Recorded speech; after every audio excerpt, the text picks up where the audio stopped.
De, de, de, de, de, de. Let's get these out of the way.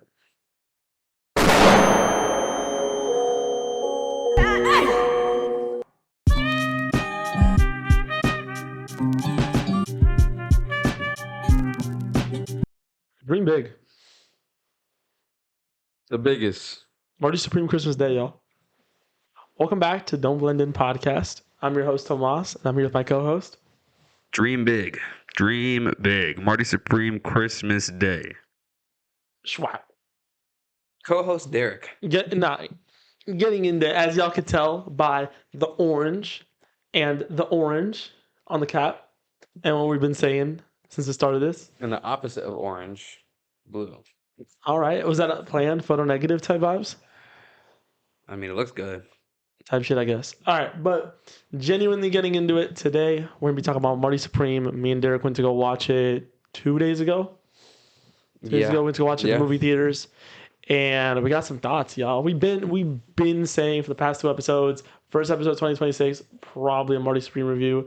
Watch out for that. Watch out for that. Here we are. Gonna talk about the movie. Are you ready? I don't know. Do you want to do a usual news segment? Because I actually don't really have news. You don't have news? Okay, you have news? I really don't have news either. I just want to say go watch the award shows. The award shows came out. I was the episode before. Before this one. No, last no. episode of 2 episodes before this one. We just had one that came out today. Today was the award show. You're right. The episode before this one. Oh, do you want a little bit of Monster? That would bring the headache back. You're quite cooked right now. Yeah. Jesus. All right, but. All right, bro. It wasn't a Jesus moment. This guy's dragging it. Listen. Whoa. This guy's fucking dragging it, bro. Whoa. All right. You watched Marty Supreme. We watched Marty Supreme. We're gonna talk about it. We're already talking about it. That's what we're here for. We dreamed real big. No, actually, that is actually a lot of the stuff I want to talk about today. A lot of the dream big motivational stuff. I like that too. But, yeah. But no, okay. So I think it's important to start with expectations that we had going into this movie, right? Me and Derrick have been talking about this movie on the pod for a few episodes now. So obviously we had big expectations going into this one, right? Yep. I'm personally a big Timothée Chalamet guy. I also love A24. They're my favorite studio. So I was very big when I heard most expensive A24 movie of all time. T Shimmy talking about all this stuff going up on it, and then the clothes he dropped, the promos he dropped for it. I was very, very excited for this film going into it. And, let's just say it met expectations. I want to hear what Derrick's expectations were looking like before we can get into actual thoughts. This is my first T Shimmy movie. I think I should preface that first. Insane, by the way. Didn't watch Dune. Didn't watch... no, I didn't watch any of those. So... Not only was I looking forward to seeing his acting, his skills, right? I was really looking forward to seeing... See, this movie had so much going for it. First of all, let's just go ahead. The aesthetic. Oh, so you want to get into stuff that we liked about it? All right. No, I'm just talking about my expectations. Okay. I was really hyped for the aesthetic of the movie. The oranges, the stars. It looked very, very quality. Film that they had over it looked amazing. So I was excited to see how that kind of pushed the cinematic experience. Also, I was excited. The pre-screening scores. Huh? The pre-screening scores. Oh yeah, that too. Nasty. Yeah, bro. I mean, I don't know where to start. Really, just everything. My expectations were all through the roof. They were all through the roof. The storytelling is something that I was very looking excited for. Yep. English. Also, nice. as Tyler fans, we're looking forward to seeing that brother in the movie. His character looked very interesting. So I was like, I wonder. Yeah. I wonder. Oh, the second I found out that he wasn't just going to be in one scene or two, it was a more important role in the movie. Yeah. I was like, okay, let's go. Let's see what it's about. Let's see if Tyler could really act for real. Yeah. And we can get into that in a second. You want to actually get into stuff that we enjoyed from this movie? We can start there. Okay, starting off with the positives, the biggest positive, the biggest takeaway from this film, the acting performances from mainly, in my opinion, T Shimmy, Timothée Chalamet. I really liked Mr. Wonderful.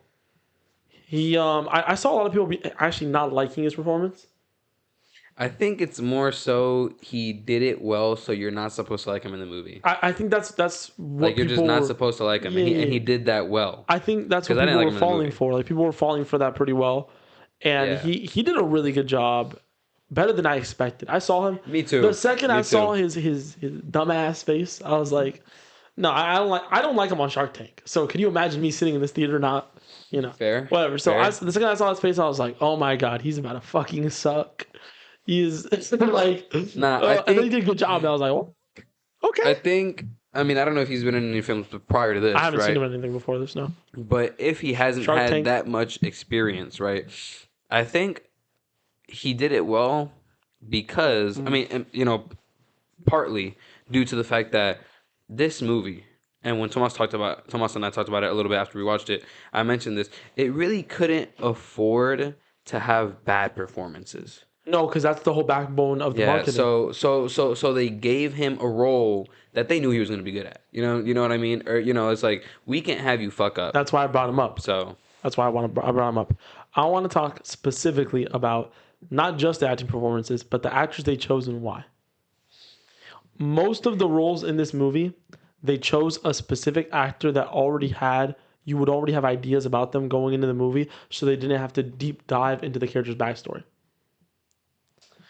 you think so? I only 100%. knew two people going into this movie. 100%. For a lot of people, maybe not for you because again you're not. But But who did you know going into this movie? a few examples for that I've heard online and the ones that affected me specifically are they want you to know that Marty Mauser is a young, striving.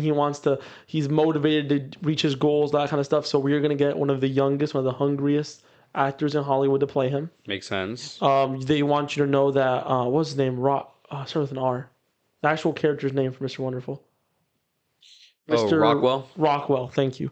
They wanted you to know that Rockwell was this cutthroat businessman, this unlikable guy, this unsociable yeah. guy. So who did they get? They got the most unsociable, unlikable guy from Shark Tank, and that's the point. Like that's Mr. Wonderful's character on Shark Tank. Yes. So they got him specifically. They wanted you to know that his wife was this actress making a comeback. A lot of people thought she was washed, but now she's making a comeback.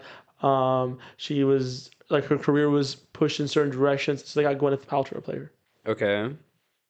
My main So thing. you're like, oh, those are the main three examples, right? Gwyneth Paltrow's character is actually very similar to Gwyneth Paltrow in real life. Okay. T. Shimmy's character is very similar to T. Shimmy in real life. Fair. Mr. Wonderful's character is very similar to him in real life. Those are three examples that came to mind to me, but they did that a few times in the movie where they would specifically cast someone who would fit the character, their persona in real life fits the character in the movie. So they don't have to super duper deep dive into this character. You kind of just see Timmy and you understand. Young, hungry. So you're only talking about the main cast. I'm talking about the main cast, obviously, because a lot of the side cast, Also, those are the only three people I knew. Again, I don't want to mess up names because this movie was tough, yo. Because there was a lot of like little subplots. The mobster guy, right? The mobster guy, the dude who lost his dog. You know that guy too?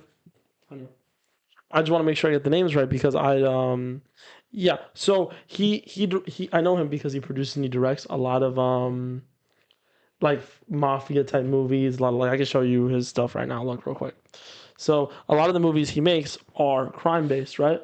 Okay. So when you see his character, you automatically know mobster, criminal, pimp. Okay. Because fair. the movies that he's in and makes are always about those kind of topics, right? Okay. But no, and I love how they did that in this movie.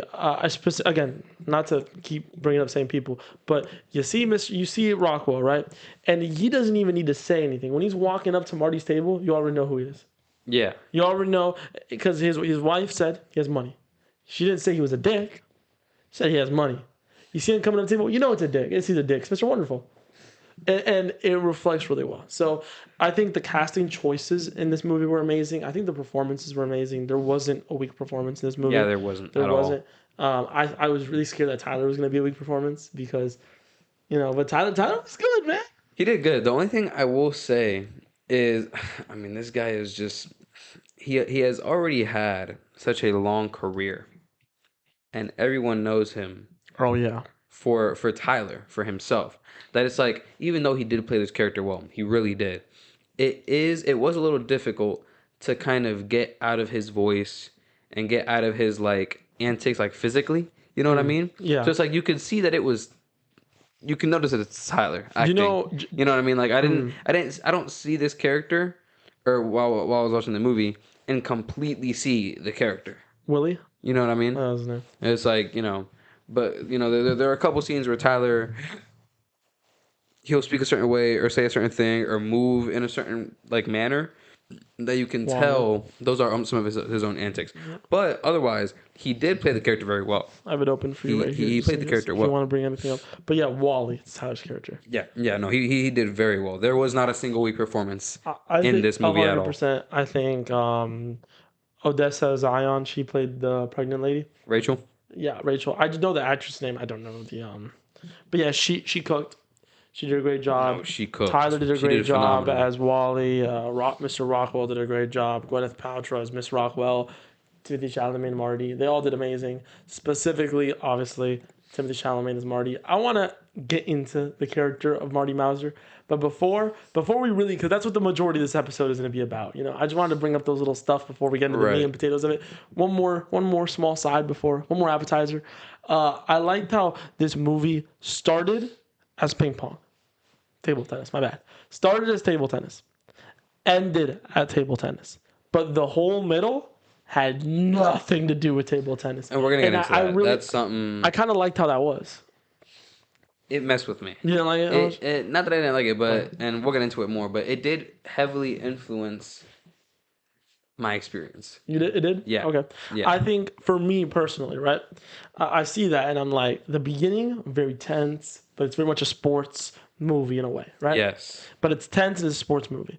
And then it cuts in the middle and it becomes like an action, thriller, suspense movie, right? Yes.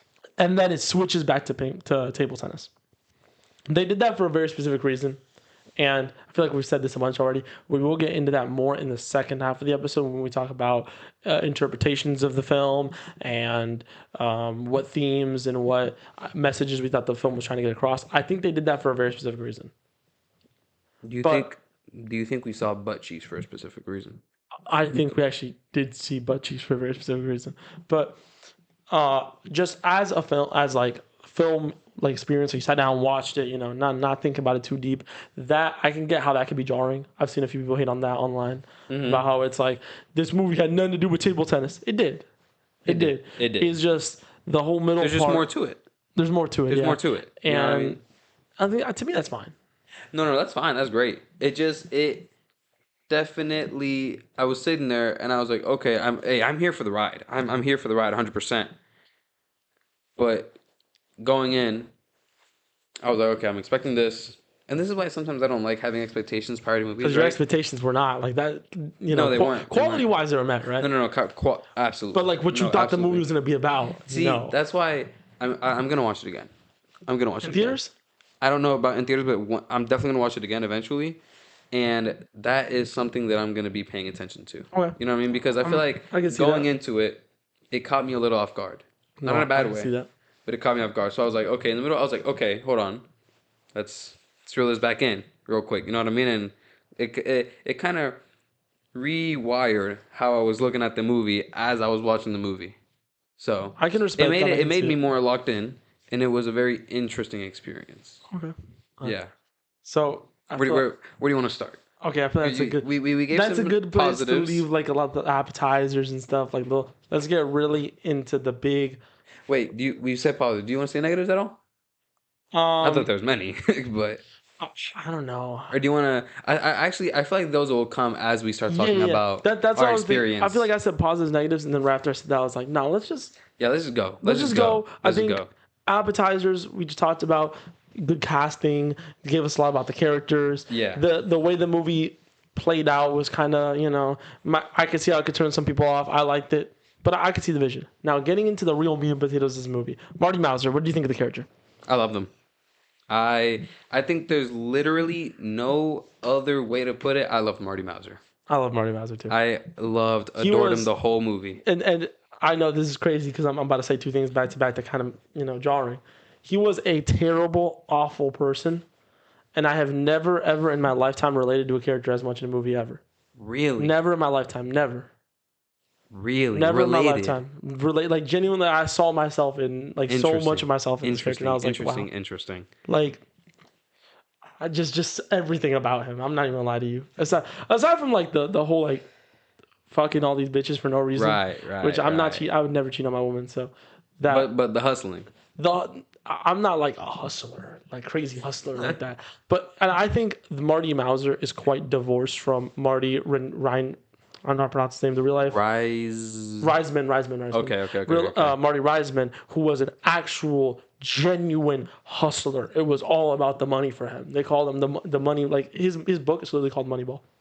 Yeesh. Like his shit was all about the money. Marty Mauser was not all about the money. Yeah, no. He was getting the whole movie. He's talking about my money. But why did he want his money? He wanted his money for the ping pong, exactly, for the table tennis, so he can get that plane ticket, go to Japan. I see memes talking about some never get in a white boy's way for his Japan trip. It's true. It's true. Like that was the whole point of the hustling wasn't actually for the money. It was for the table tennis. Yeah. So.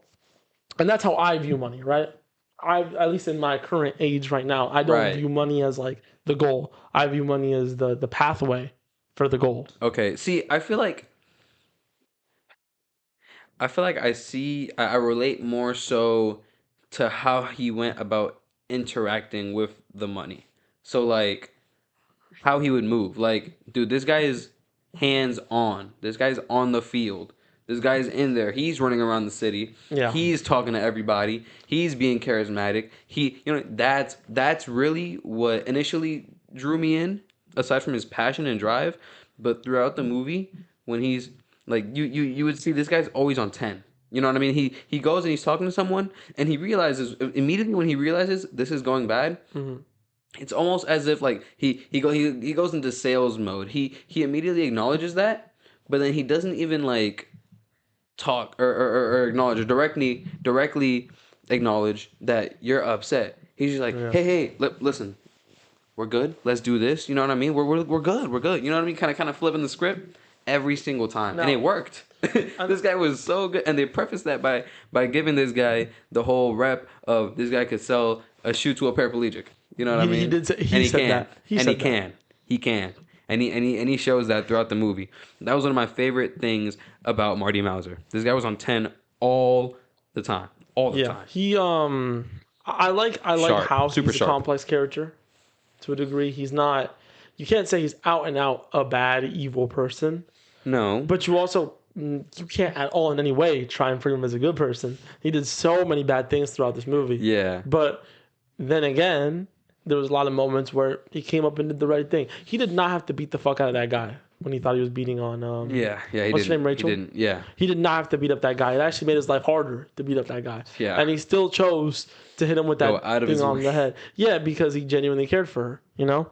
And it's wild because you say that, and then the next scene, it's like, oh, you got hit with the glass? I'm not gonna lie, I'm gonna go grab that money. Yeah. It's so weird, the dichotomy of he cares for his people, but he cares for his dreams more. Yeah.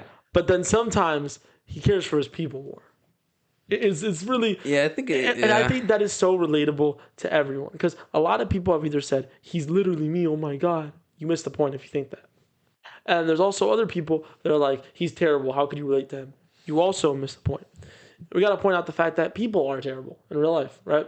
People do or aren't. People are terrible in real life. Yes. People do bad things. Relating to Marty doesn't mean you're a bad person. No. I relate to a lot of things in this movie. I've never related to a character as much, right? You've never robbed anyone.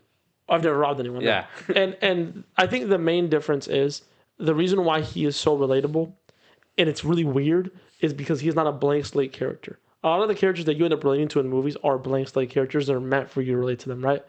Okay. Like, this is more like a video games thing, like Master Chief and Halo, right?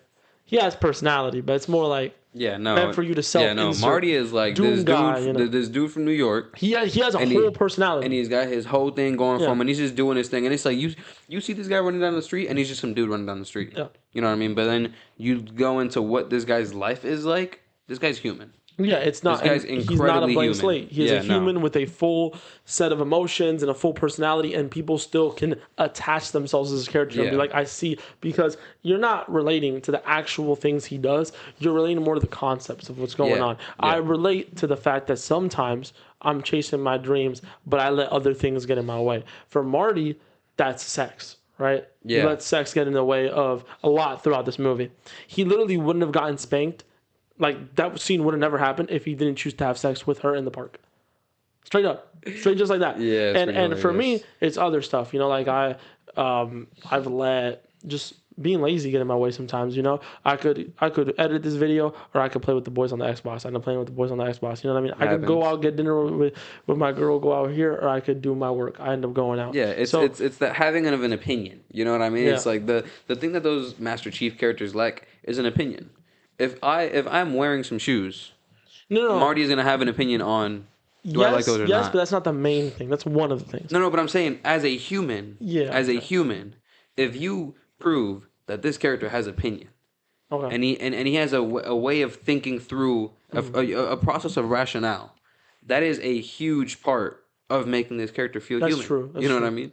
I also think It's like that in part showing his vices plural his main vice throughout this movie, I think, was sex, and it was just he let it get in his way. He let it get in the way of his dream with that baby, with the baby. Yeah, he let it get in his way with, again, he literally wouldn't have gotten spanked if he didn't try and eat her out in the park. Why did he do that? Why at the park? This sounds crazy to people who haven't watched it. Yeah, like they're just freaky out movie. He's getting spanked. He's eating out girls in the park. What? The movie opens with sperm. The movie opens with sperm swimming. The race. The big race. Shout out TK. But all right, bro. No, that took me a moment. You can see on screen just like what, just thinking about it. I was like, what's his name again? TK. All right, but we're gonna forget that name. That guy's locked up forever. 500 years. But yeah, that was funny. The cops should have took that. I thought they were gonna take the bribe. They should have. They took the necklace for no reason. But nah, genuinely. Millions of dollars, not millions of dollars. Getting back into relating to Marty doesn't mean you do the exact bad things that he does. It's just everyone has their vices, and Marty's vice just so happened to be sex. Another thing, sometimes you push people away for your dreams, for your goals. That is a very relatable thing. For anyone who's aspiring to be anything, you should say, hey, I can see myself in this character. And you shouldn't, and I think Marty Mauser, this is where we might separate on this. I think he's a cautionary tale. I don't think he's someone who you should try and be like. Why would I disagree with you? Because I know you're very. Why would I go tell these fine, ladies and gentlemen, if you need something real bad, rob everybody, break an old man's arm. Hold on, but that's Derrick ass inspirational speech. Conceptually, I get what you mean. I understand it. And if y'all have watched this show, and we're on episode 15, tell this guy that is something he would say. But I'm still a good person. Like I don't want people. I don't want people to go rob anybody. Yeah. Don't get me wrong. The hustling.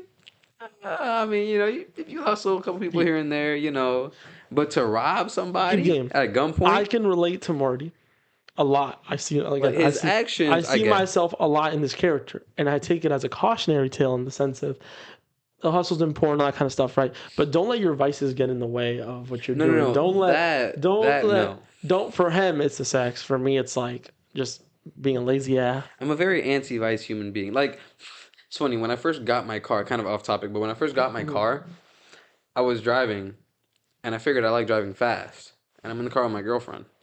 And I'm driving fast, and she's like, why are you driving so blah, blah, blah. And I'm like, bro, I don't do anything. Let me have this one thing. I'm boring, bro. I'm boring, bro. Let me have genuinely. this one thing to make me fun. I'm not a vice ass person. Like I don't have any vices, bro. I'm a boring guy. Just let me fucking have this one thing, bro. Just let me have this. I don't spend money like crazy. I don't do drugs. I don't you know what I'm saying? Yeah, but I feel like everyone has their vices. No, everyone has their vices. Even if it's a boring ass vice. I was looking for a vice. Oh, I was like, bro, damn. So that in a few episodes, you're like guys that smoked some fucking crack. Yeah, so like that. Get some black tar meth. Yeah, that I don't relate to Marty. But him running down the street, him running away from the cops. Okay, well, from the cops is a little different, right? I wouldn't mean that. But bro, to be on 10, to be active, to be hands-on, to be on the field all the time. That's you. For what he's trying to get to, bro. That's you. When did this guy sleep? For me, he took a bath once. How did that go? Right back to the races. Bro, the guy said, I told you to use the shower. You didn't tell me. Nah, you told him. He told him. Yeah, right back to the races. I respect that. That I relate to 100%. Be like, you didn't tell me that. Yes, I did. No, he told her. You. Yeah, fuck you. No proof. No proof. So that was one of the things that I loved. Probably my favorite thing about Marty. That was probably my favorite thing about Marty, to be honest. The way he was always hustling on 10. Yeah, and that is the number one thing that I relate to him on. You know what I mean? I haven't actually said what I relate to him on as much as I've said I relate to everything, which I do relate to everything. Maybe everything conceptually. Like I said 1,000 times, not the specifics. I don't play table tennis. Exactly. I'm not. He's not fucking mad bitches. I'm not a sex addict. Yeah. You know, like I'm not on this shit. The pool is really controlling. But it's the conceptual. No, that's Avatar. That's the last film we talked about. What? With the puss controlling. Oh yeah, sure. But he's just using the puss. So it's overall conceptually, Yeah. And I think the biggest thing for me that I relate on is just the specific scene he had with Gwyneth Paltrow's character, Miss Rockwell, when she's like, "Well, what if it doesn't work out?" And he's like, "That doesn't even enter my fucking That doesn't enter my realm of consciousness." That's what I think when people I've had a bunch of people ask me like, "What if the YouTube stuff? What if the film stuff doesn't work out?" That's the genuine answer. That shit doesn't even enter my fucking thoughts. It's like we try again next week, bro. What if you failed? Keep going. Try again next week. Keep going next week. Like it's like what if you're film next film? Simple. Next it's TV. Really not that, it's a simple mindset. Also, the way that he just goes from I'm gonna go to that open, I'm gonna win, and I'm gonna come back with the prize money. He did not win, and then he's like, I'm gonna go to the World Cup. I'm gonna win that prize money. And that is what I related to the most. Also, the amount of times they told this dude, "Nah, your shit's not gonna succeed. Your shit's gonna be ass." The amount of people that tells me that on the regular is ridiculous. See, bro, you remember that one day that I don't remember if you remember, but I was talking about Mike Jordan, not Mike Jack, right?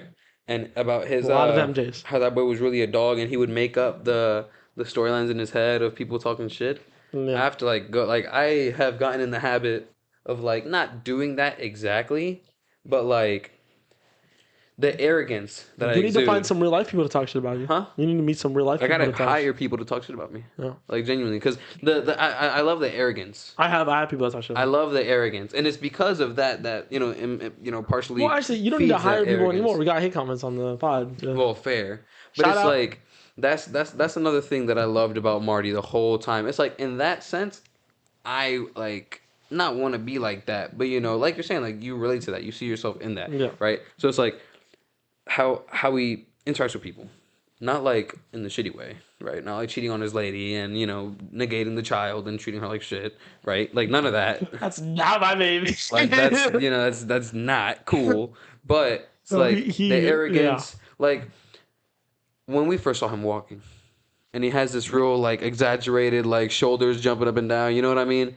That type of his whole personality. I love that. He's always moving. He's always moving. It's it's genuinely jarring. He's always moving. I can actually remember almost every scene when he wasn't moving.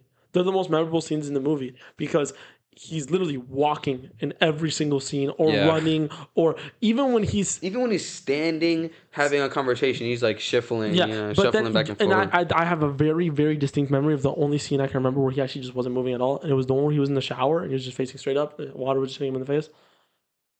In his house when he comes back from the open. And then after that shower, his uncle confronts him being like, "You're going to go to jail." Oh, okay, yeah. See, this is why this is one of those movies that I love so much. And I mentioned the movement to Tomas after we watched the movie. This is one of the most memorable movies I've ever watched, ever. Not only because it's a good movie, but because personally, that level of movement I haven't witnessed. And I love it. Oh. I love it. And this is across everything. What does that mean? That level of movement? You have never seen a character that the way they move tells you about their character. Well, firstly, not that I haven't seen that in a character, but I haven't seen it done that well. I know you have. You might have just not been paying attention to it at the time because yeah. For example, in Sinners, we watched Sinners together. I get it. But none of them have been done that well for me, and none of them have. That is specifically a pro influenced me towards Timothée Chalamet and his acting in this film. No, I know. Okay, I know. sure. So We're on. none of them have been done that well, and none of them have.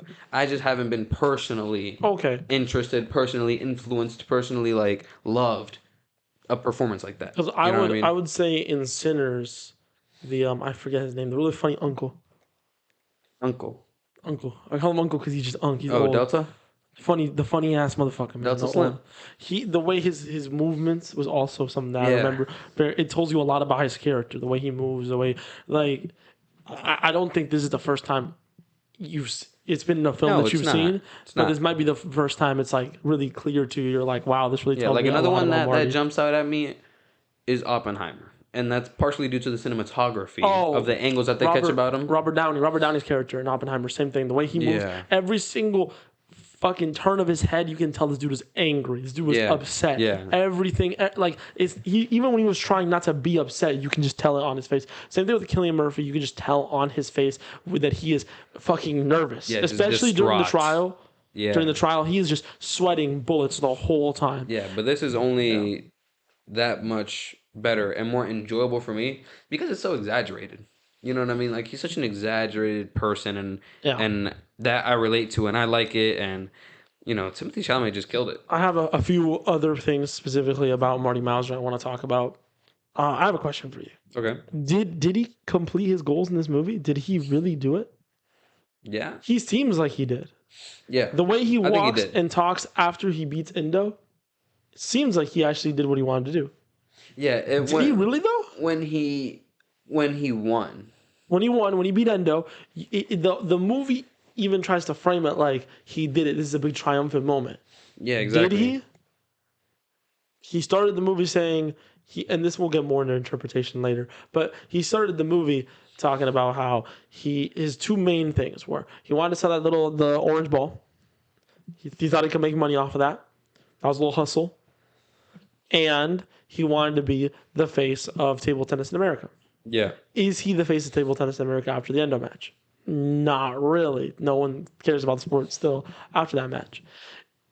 Would you say that it's still Endo? Yeah, because of Japan. Fair.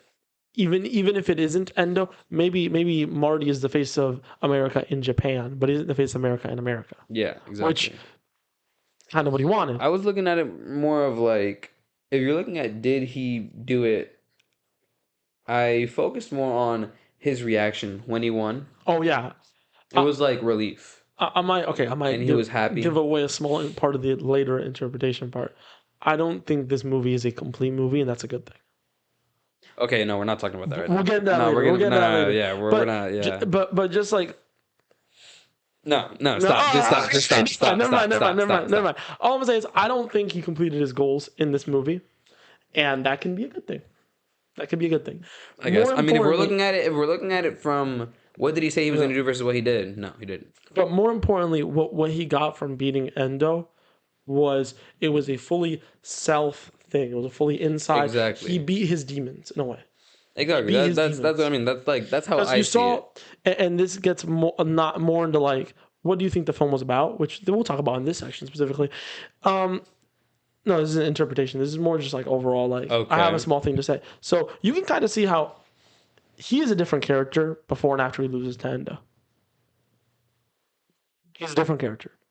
Okay. Before he loses to Endo, he is confident.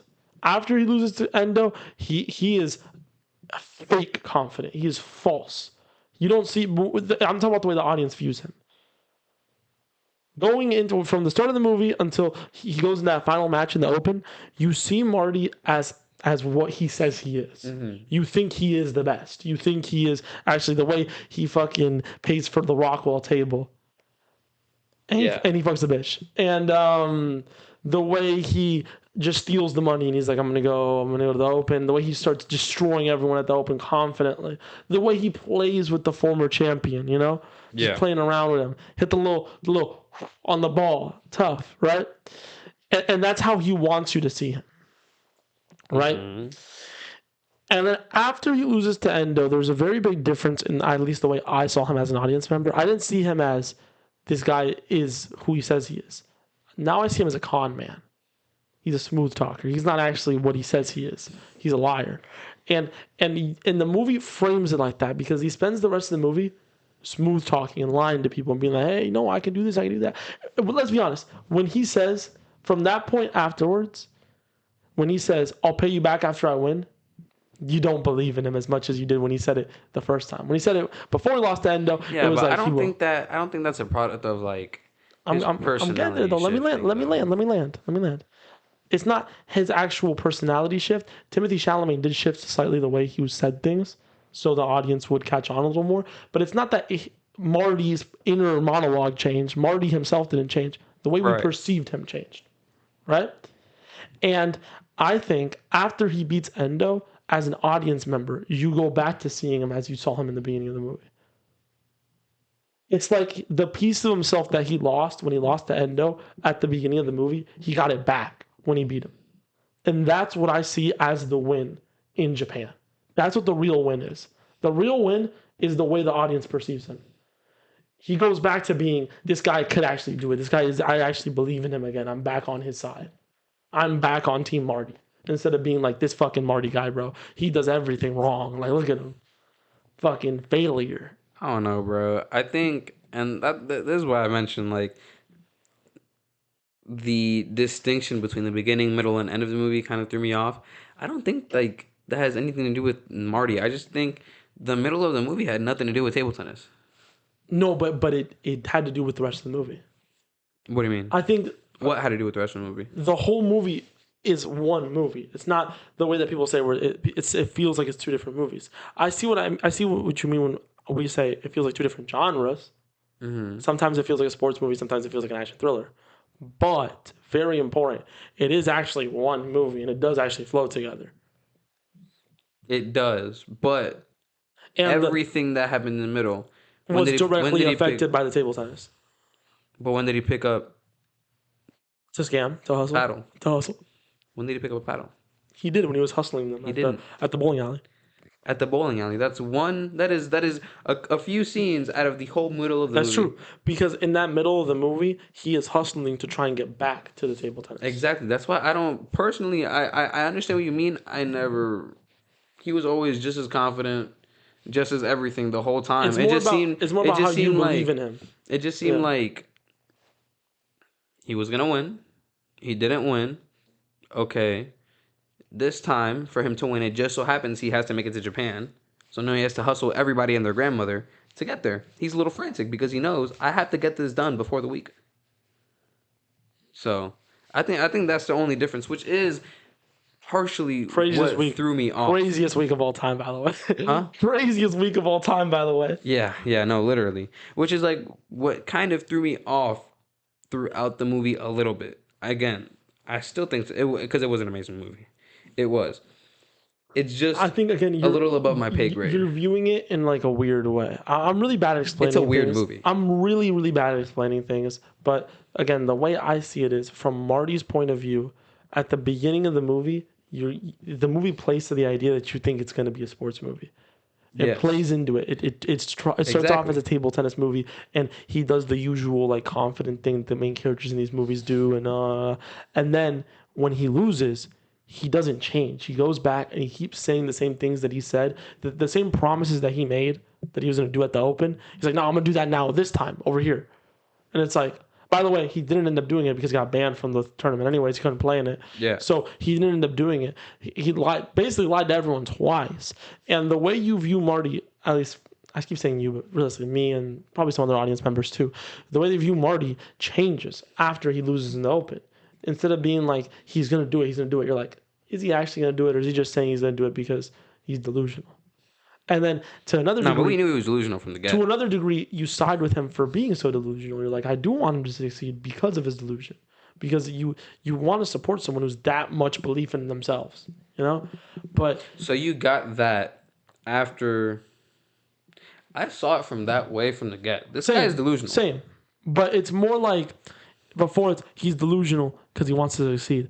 Then when after he loses, it's like he's delusional and he's like out of his fucking rocker. I don't think anything actually changes.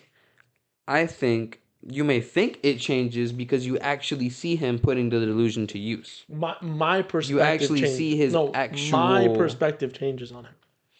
That's what changed. I'm not saying he changed. I'm saying the fact that he didn't change. That's what I'm saying. I didn't say he changed. I'm saying you might think he changed because that delusion that you knew he had now is getting put to use in a different way. Yeah. No, it's because other than the just delusion, I'm going to be the GOAT. The delusion He's that like, he no, had now I'm going to hustle people. Backed up. Hey, that's what I'm saying. That's what makes it crazy. Like, he's deluded, and then he just said, "I'm gonna win." Doesn't win. Okay, interesting. Comes back home. No, listen, I didn't pay you back because I didn't win this time. But he cheated. He fucking had a weird paddle and blah, blah, blah. Yeah. Next time I'll win and I'll pay y'all back. And then you start to see it from some of the other characters in the movie's point of view, and you're like, how many times has Marty probably told his mom, "Yeah, Mom, I'll pay you back. I just need to like win my tournament." And then he goes to the tournament. And see, the thing is, I expected it the whole time. I expected it, but I didn't expect the movie to frame it as a good thing and a bad thing at the same time. As a good thing in the sense of he is driven, and at some point he will end up succeeding, and that gets more into later interpretation. We know who Marty Reisman is. He succeeded eventually. Yeah. But how you kind of do see the point of view of every other character where you're like, how many times does Marty fucking come around being like, I know I didn't win this time, but next time. And that's how it felt throughout the movie. The same lines that he said before he lost, when he repeats them after he lost, feel kind of different. You're like, is he actually even going to win at this World Cup thing? Is he even that never ran through my head. That ran through my head. Because it's not even the way, and then this is when it comes back to the full, once he wins, and once the movie ended, I thought to myself, and I was like, I relate to this character so heavily. Is that how people view me? When I say I'm going to do something and I don't do it. And that's why I see him as a cautionary tale. I don't want to be like that. I don't want to say I'm gonna do this and then I don't end up doing it, and then I need to do it. I need to actually do it instead of being like Marty and falling into his vices and all that. I need to practice enough at my craft, or when I run into Endo, I beat him. I need to be the best I can be, so I don't end up like he did, just lying and scamming and not actually doing anything. But to be fair, he was the best. He wasn't the best. He didn't practice at all throughout that whole week, and he beat Endo. No, but he wasn't the best because he lost to Endo at the Open. That's true. And sure, he beat him in the end. Cool. He struggled to beat Endo. No, I think Endo's the better player. That's what I'm trying to get at. I think Endo's the better player. That's what I'm trying to get at here. If Marty was able to put all that time into actually getting better, he might be better than Endo. Yeah, he might. Yeah. And he doesn't, because he has to spend all that time hustling and lying. And the way I see it, right, you don't get to the point that Marty's at without lying to people your whole life. He'd been lying for years to get to the point where his family was like, brother, get a real job. Oh, okay, so yeah. I don't want to get to that point where I have to do those things so I can fund my own goals. See, that also never ran through just because, like, that's how deeply I related to the character. I was assigning my own problems into him. I was like, wow. But that's not even realistic. You have a job. I have a job, but if my career needs me to do things, I'm not going to have the money to do those things. I mean, I'm fucking minimum wage over here. Yeah, but he's such an, again, exaggerated example. But that's how life is, you know. That I never really saw. No, hold on. But that's how film is to life. Film always exaggerates life, and you got to extrapolate the meaning. Not necessarily. Yeah, it's not always. That's how not usually this extreme, but it's usually an exaggeration of what real life is, slightly, so you can see it more clearly. I feel like in this specific situation, it's very exaggerated. I think it's only exaggerated in the volume. This guy hustled everybody. Hustling isn't exaggerated. No. Would I do that? To be honest, yes. Over a week, would you do all that? Yeah, yes. But over a week, that's no, that exaggerated. Over a week, you would do all that? Crazy. No, but even in that situation, you wouldn't be in the situation. I wouldn't be in that situation. That's more, I think that's the reason why it's all like that is specifically because the movie is not based in real life. It's very loosely based off Marty Reisman. Yes, right. So, and I think the whole point of that was to show the audience, hey, this isn't 100% exactly what would happen, but if you lie, if you steal, if you do all that stuff, if you don't actually work at your craft, if you do this, you do that, this might be where you end up. Yeah. And you don't want to end up where Marty ended up, you know? Yeah, that's why that specifically never like. That's why I think he's spoke to me. That's why I think he's a cautionary tale. It spoke to me because I'm like I said, this is where you could end up, and you know. I just seen it as like this is exaggerated, and we know it's exaggerated. Honestly, right? Yeah, everyone does. But this guy did all that. For me, that's how I see it. It's like what were his actions? That's what I relate to. I think it's the whole thing of I relate to this character the way he talks, the way he presents himself, the way other people treat him. I relate to all of that, and then seeing the fact that instead of working at his craft, he's falling into his vices and he's doing all this stuff. You know how many times in this film, I can list them off if the audience at home needs me to. He had the money to go to Japan and he shitted away for no reason. The necklace, the dog, twice. The dog twice. That was rough. The dog twice. Well, in the same thing as the dog, the bowling alley money. The money in the guy's bag when the guy told him to go to the vet. He could have just taken the whole bag. Yeah. He didn't. The guy was like implying, take the whole bag. Just go get my dog to a safe place. And he didn't because he said, instead of taking the whole bag, I could take a bit of the bag and then gamble it and then make more. And lost it. He had that money on him so many times, but because of his shitty vices, he lost it so many over and over and over. And he kept putting himself in all these situations, and you don't want to end up like that because you don't want to let your vices control you to where when you have the opportunity to do something, you let it slip away again and again and again. And then the only way he ended up getting to Japan was by humiliating himself. He didn't have to do all that. He didn't have to do all that, but he fell into the vices. He fell into the gambling vice. He fell into the sex vices. He fell into basically, except for drugs, he fell into every vice you could really. Greed. He fell into greed. He fell into gambling. He fell into sex. He fell he really did not put the table tennis first. He said he was going to, but then he kept putting his vices first. Yeah. And then I think at the end of the movie, no, that's interpretation. We just saved that. Never mind. That's interpretation. Guys getting ahead. But I just really want to talk about the ideas that I have about this film more than the actual film itself, which is weird. But no. Overall, the way I view it is I think that Marty's character is supposed to be a cautionary tale. That's just what I want to leave it at. I think he's supposed to be a cautionary tale. You don't think so, right? Not that I don't think so. Cautionary and just off the vices. Off the vices and also off... Yeah, mainly off the vices. Because the other thing was also rooted in the vices. I was about to say off the fact that he lost to Endo. He shouldn't have lost the first match to Endo. If he would have practiced instead of hustling his whole life, might actually beat Endo in the first match. And even losing to Endo in the first match was a problem. Sure, he could have beat Endo, I think. But the problem is he had that money so many times and he fell to his vices. That's fair. That's the cautionary tale. The way I see it is this movie says, hey, look, we're going to give you a character that's like you. Everyone who's aspiring to be something is like Marty. He's going to talk the way people who have big dreams talk. He's going to act the way with people with big dreams act. But he is going to let his vices get in the way of his dreams every single time. To the point where the only way he even makes it to that tournament is because he humiliates himself. And the worst part is, what made it so he couldn't play in that tournament? The fact that he fell into his anger when he lost to Endo. Exactly. It's always the vices that get in bro's way. That's why I think he's a cautionary tale. What do you think about it? That's fair. I just didn't put too much thought to his vices. Okay. Just generally. Because I'm pretty with everything else that Marty did. You know what I mean? Everything else, I'm yeah, that makes sense. Makes complete sense. He's kind of an asshole. He's arrogant. Does what he has to do to get his way. I respect all that. So you're with the robbing and the stealing and the cheating and the... Not the cheating, not the robbing or the stealing, the hustling. That's what we call it.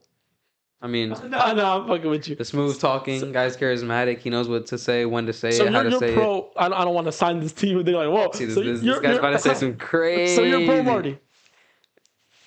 What do you mean? Do you think he went about things the right way? Generally, no. Do you back him as a character? I am Team Marty. If this guy was a real person, yes. If this guy was a real person, and say we were he did all this when he was 23, and we met when we were 30, or whatever. Would I be this guy's friend? Yeah, I would be his friend. Yeah, he didn't. Cause what was the worst thing that he did? Genuinely. That's debatable a lot. What was the worst thing that he did? So I think the worst thing that he did. Actually, well, fucking that chick was pretty bad. Which one? The both of them were pretty. The actress. The other one also had a husband who ended up not really being that bad at the end of the movie. Oh, he's beating her. No, he wasn't. No, he wasn't. She was lying about that. Yeah. Both of them was not good. I thought someone would say the message of this movie is don't pull out, use rubbers. I don't know. I think other than them cracking those two chicks, the worst thing that he did was break that guy's arm, and that wasn't intentional. That was just him being ignorant. No, break that guy's arm wasn't even bad.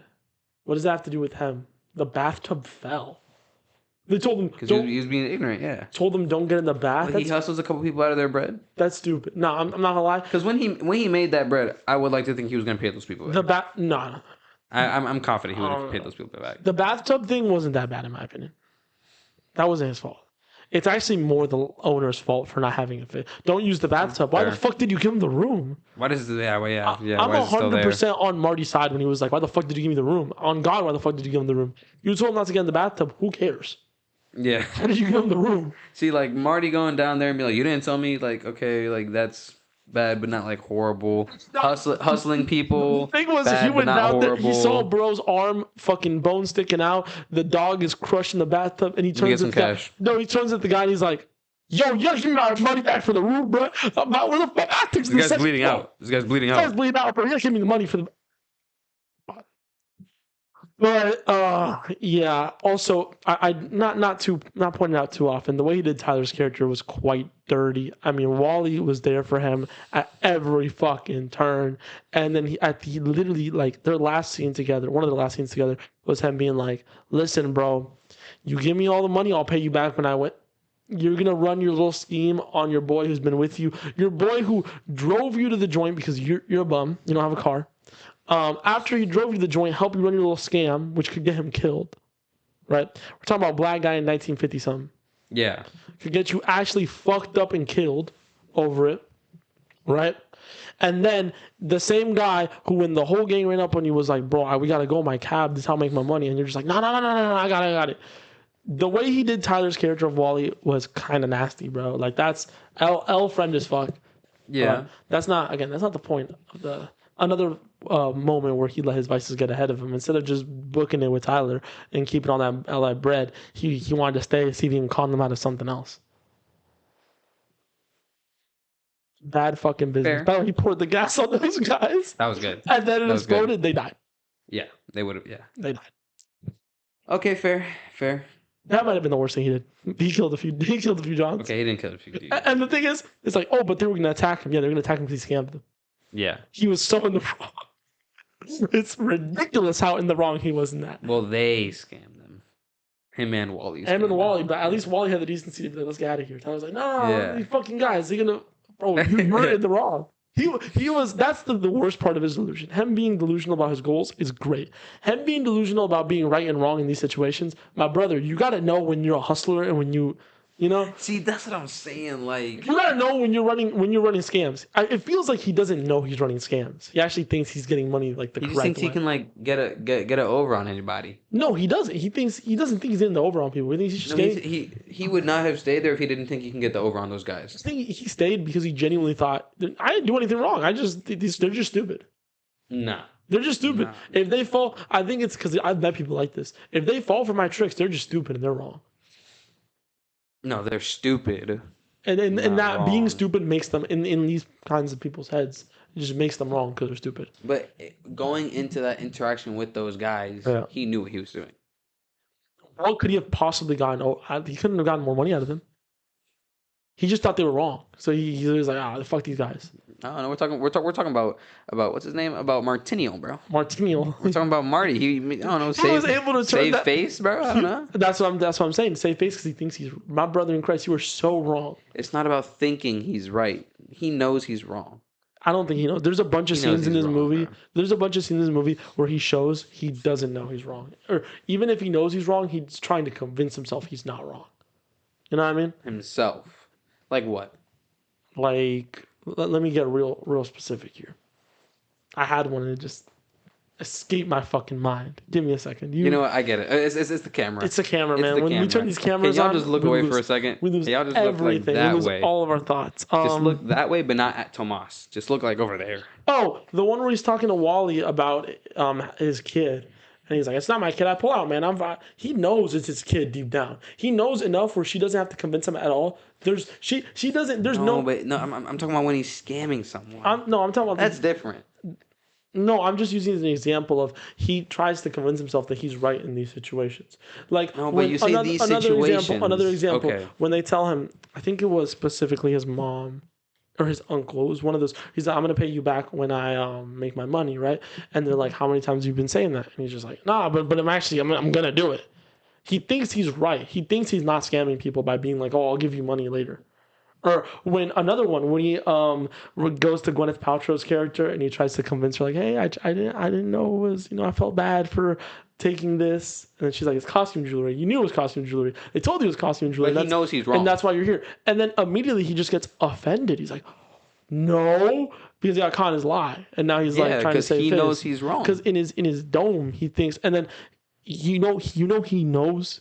In his head he thinks he's right because the last scene they had before that together, when she confronts him for I forgot what she confronted him for exactly, when they had sex in the shower, he literally starts going off on her, being like, well, not everyone has someone that can just pay all their shit for them. Because in his head he's like, well, she's rich, fuck her, I'm right, because I'm struggling and she's not struggling, so I can just do whatever I want. He's immature. He's immature, but his immaturity lets him justify his actions. In his head, he don't think he's wrong. At almost every scene where he gets caught doing something, he's always trying to be like push the blame on the person that's accusing him. Why? Because he doesn't. You're saying. What would that get him? You're saying because he's trying to weasel his way out of situations. I think he's trying to weasel his way out of situations too, 100%. But I also think that in his head, he thinks he's right. I think he thinks that it's worth it. I don't think he thinks he's right. By the way, we were 100%. We said we weren't, but we were 100% talking about personal interpretation of the character. Yeah, I guess. But I think he thinks it's worth it because, again, I think when he was going to get that money, he's going to pay people back. I don't think Maybe not the rich chick, whatever, right? But he's going to pay his mom back. He's going to pay Wally back. He's going to pay Rachel back. You know what I mean? But in I don't think he's going to pay everyone who he said, I'm going to pay you back. No. I think he's not everyone. I think he was going to pay I don't think he was going to pay Wally back, for example. I think he's going to pay Wally back. I don't think he's going to pay Wally back. I think he's definitely going to pay Wally back. I think Wally tells him, hey, he's like, well, I never said I was going to give you any money. What are you talking about? But I don't think he's going to... I take it back. He might run that on his own mother. His mom is like... Nah, his mom or his uncle's like, where's the back. money? He's like, unless they call the cops on him. And he's like, I'll just take your fucking money. I don't think he's... I think he would do that for some people. For sure. I don't think he would do that for his mom. I think he's a real... Or his unk. You know what I'm saying? But I think he knows he's wrong majority of the time. I think his desperation definitely leads him to be like, since this is my only choice, now it's fuck you because you're not working with me.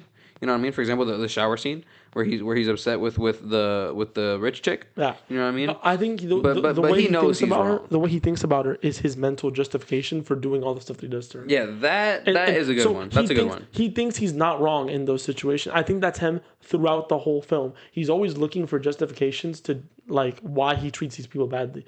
I treat Rachel badly because she's lying about having my baby. And then when he finally is like, okay, it might be my baby. Well, she's lying. She lied to me about being beat. So that's why the things I'm doing to her. And then I came up with another example. When the way he did the fat dude, I forgot his name. Big old fat dude. Dion. Derrick? No, Dion. His name was Dion. That's fitting. D? Fuck you. D for fat guy? That's fitting. All right, bro. But let me talk to you. So the way he did him was so dirty. Just he'd be like in front of his dad. He's like, no man, he's not spoiled. He don't got no stuff. He's a hustler. He's an entrepreneur. The second he's like, hey bro, can you like get out of my house? You lied to me. You stole my car. You fucked up my car. Yeah man, you're fucking fat. Your dad is right about you. Everything I've ever said about you is just wrong. Your dad is correct. You're born with a silver spoon. You're annoying. You're a bitch. But I think if he wakes up the next day, he doesn't apologize to him. He never apologizes. But he knows he's wrong. He doesn't know he's in his head. He's like I'm allowed to say this to him because the way I see him is true. I'm allowed to do him like this. It's fine that I fucked up his car because he's spoiled.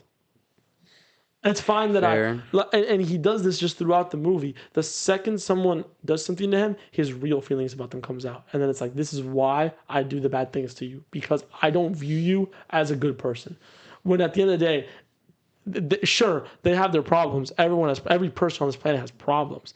He's fucking them over, like, on purpose. Think about what he did to that guy. He lied about his sister, was not his sister, made her stay in the house, right? Then got her to steal his car, got his car fucked up. His dad's car. Caused a rift between him and his dad over these fucking ping pong balls, and then disappeared after making him create a bunch of ping pong balls to go play in the open. Comes back, and the guy's like, hey, you kind of disappeared on us. And fuck you, let my sister stay in your crib. And then she steals the car. Like, bro. He did him so dirty. Goated. He did him so dirty just to then sit here and then... Nah, you're fat. You're fat, bro. Fuck you. It's okay that I did that to you. He fucked this bitch consistently. And then when she calls him out on one thing, he's like, man, fuck you. You're old. You're rich. I'm your husband. You're fucking me. I'm like 12. Aren't you like a pedophile or something? Wow. That's basically what he was saying. He's like, I'm old enough, huh? You're calling me a kid. And you're like... No, genuinely, and he never. But she started that one. He never. That's a very important part of his character is he does not take responsibility for his actions. Anytime he can push, that is you true. Throw responsibility. No, push off. He pushes that. He's a slippery ass motherfucker. He diddied himself. It comes back to the sperm, bro. It comes back to the sperm. He diddy oiled himself up, and anytime you try and throw anything on him, he slips past it. Whoa. Responsibility? No. Gliding around the house. Interpretation. I think that. Should we just break at this point? No, I have so much to say about Marty. I'm nowhere near close to being done with Marty. We're just not going to have a second half, bro. We're going to 3-hour video. No, we're not going to have a second 4-hour video, Marty Supreme. We're not going to have anything to say. Marty Supreme lower 14 hours. Yeah, okay. No. We're back, y'all. We had a little discussion, argument. Derrick thought we were about to run hella long because I just have a lot to say about this movie. I love this movie. You had so much to say, and I was like, okay, Marty's character. I have a lot to say about him as well. I thought we were just going to end there. No, I have a lot to say. Listen, but I'll cut it short. We had no. You don't have to cut it short. You have to. I just wanted to know, like, am I gonna have? Because I didn't know you had so much to say. So I was like, I don't have that much to say. So I was like, okay, then I'm not gonna have anything to bounce off of. We're gonna be running in circles. Y'all can tell how deeply I thought about this movie. I love this movie. I like that. I love this movie so much. But okay, so because I thought like everything was the whole second half was gonna be about Marty. I've talked a lot about Marty's character because he's an amazing character, and I just want to wrap up by saying a few notable points here. He let his vices get the better of him. He neglected responsibility all throughout this movie. And that is what makes him a cautionary tale. Not because... And peep game. This is very, very important. His vices getting to him and never taking responsibility are bad traits, right? They're bad traits in general. But that's not specifically what makes it a cautionary tale. What makes it a cautionary tale is how dodging responsibility and his vices affect his actual goal in life, his dreams. They get in the way. You know, in most movies, the vices would be the problem. Hey, the vices are the problem, and we gotta... The problem isn't the vices, is the way they affect the ping pong. It's really affect the ping pong. And then the fact that he has to make it. He has to actually... Japan. On top of that. Literally, if he didn't let his anger get the best of him, he could have made it to Japan, he could have beat Endo, and then he could have played in the tournament. And he could have actually fulfilled his full dreams. Yeah. But because he has to play makeup because of how fucking stupid he is, he can only settle for this. He can't actually go all the way. He has to push his dreams even further back because of the vices, because of the way he dodges responsibility. So that's why I view Marty as a cautionary tale. But I do think there are parts of his character that you can view in a positive light. You should strive to be as charismatic as he is. And you should strive to be as passionate about your goals and your dreams as he is. Those are the main positives. I do want to very slightly. Actually, no. You finish on. You let your Marty stuff. No, you can go on. No, because I was talking about a different character, and I was like, no. Yeah. I don't want to. I feel like I'm talking too much. My bad. I kind of had a question. You said we both relate to Marty. 100%. Right? Obviously. Yeah. Guys, we're not that old. We were only born in 73. Okay, we were only born in 73. 15. So we haven't seen too much. We haven't done too much. You know, I'm 11 years old. Yeah, right. And I'm like 47. So jokes aside, we're the same age as how old was Marty in the movie? 23. We're actually like I'm 19, Derek's 19. We're fairly close. So it's like I'm intrigued because we talk so much. Did that show up on camera? No. This guy just freaking extended his toes over to my kneecap. Nearly groped my kneecap. Nearly groped me. Santa socks on, by the way. How? Because a lot of things I didn't even question because I understand Marty, Yeah. right? So it's like things that I don't question about myself. For example, like you mentioned, where he's like, failing? What is that? You know what I mean? It's like I never What's a questioned that with Marty. father? Okay. Okay. You go. I never sat there and was like, what if he fails? Like, no, the whole time I was confident that Marty was gonna become the world champ or get to wherever he has to go, right? Yeah. I never questioned that about myself, right? As far as how you're gonna get there, okay, that's a different story, right? Different Everyone story. needs a plan, right? But as far as what he did and how much confidence, really arrogance, right? Yeah. He was quite arrogant. How where would you cut off? Like if you were Marty, or not you were Marty, Controversial. but if you were sitting and you were like, yo, this is my future. This week is Marty's week is my week laid out. What are you doing? What are you not doing? Like how far are you going to get what you got? So what we're you got to going do? deep into the relate category. Yeah, it doesn't necessarily have to be like you're gonna fuck bitches and cheat on your Yeah, girl. let's start off with I'm not fucking any of those bitches. Yeah, like you know, I'm not, I get that. Right? I think this might be like hella personal to say, but I think cheating is like a very, very bad thing. The fact that's a controversial take in the big 2025. I don't think that's controversial. I know what you mean. No, I know what you mean. People be like, cheating's bad, but like, okay, yes, no, yes. cheating is bad, and if you cheat, you don't understand the level you're hurting other people, right? Like, I'd rather get punched in the face than get cheated on.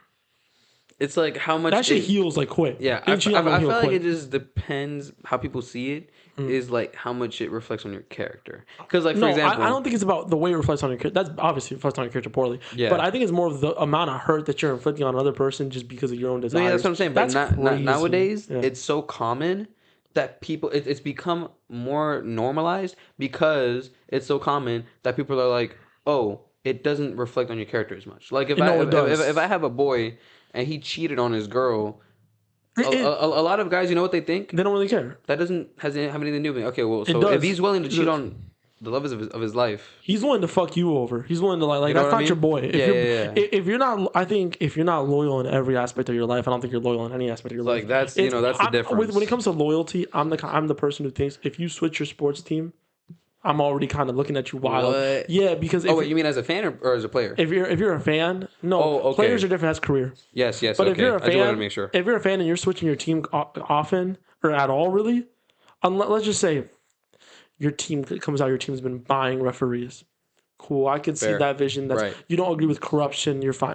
But like, if you're just switching for like trophies and stuff, if you're not loyal in every aspect of your life, I don't trust you to be loyal in other aspects of your life. That's one thing that I love about Marty so much, and we kind of touched on this earlier. But he's not loyal in any aspect of his life. I didn't see, but that's something that I love about him so much, and that makes me think because it's something that I think about. Right, not necessarily like, am I gonna cheat on my girl? Am I gonna fuck over my guy? You know what I mean? Like, you have to have consideration.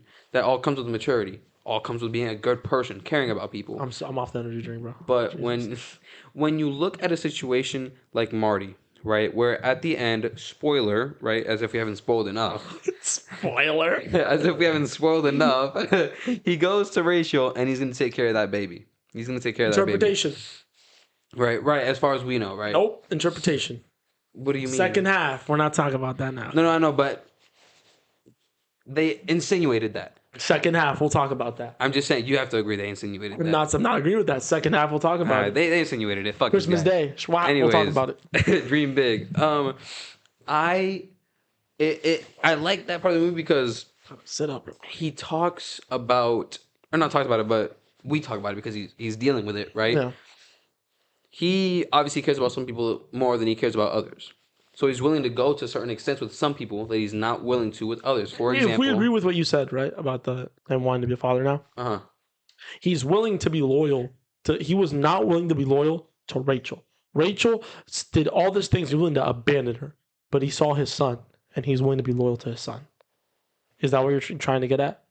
He was loyal to the son. He saw this the second he laid his eyes on this kid. He was like, but he was willing to abandon Rachel. He was willing to abandon Wally. He was willing to his mother, his uncle. Everyone can get fucked, but his son, that's blood. Doesn't have shit to do with what I was gonna say. Okay. No, I'm chilling. You're in the right direction, but what I mean is like in real life, right? Let's bring back the cheating thing again. Let's say you love your girlfriend, right? And you cheat on her, right? You're willing to fuck over your boy. Yeah, 100%. Yeah.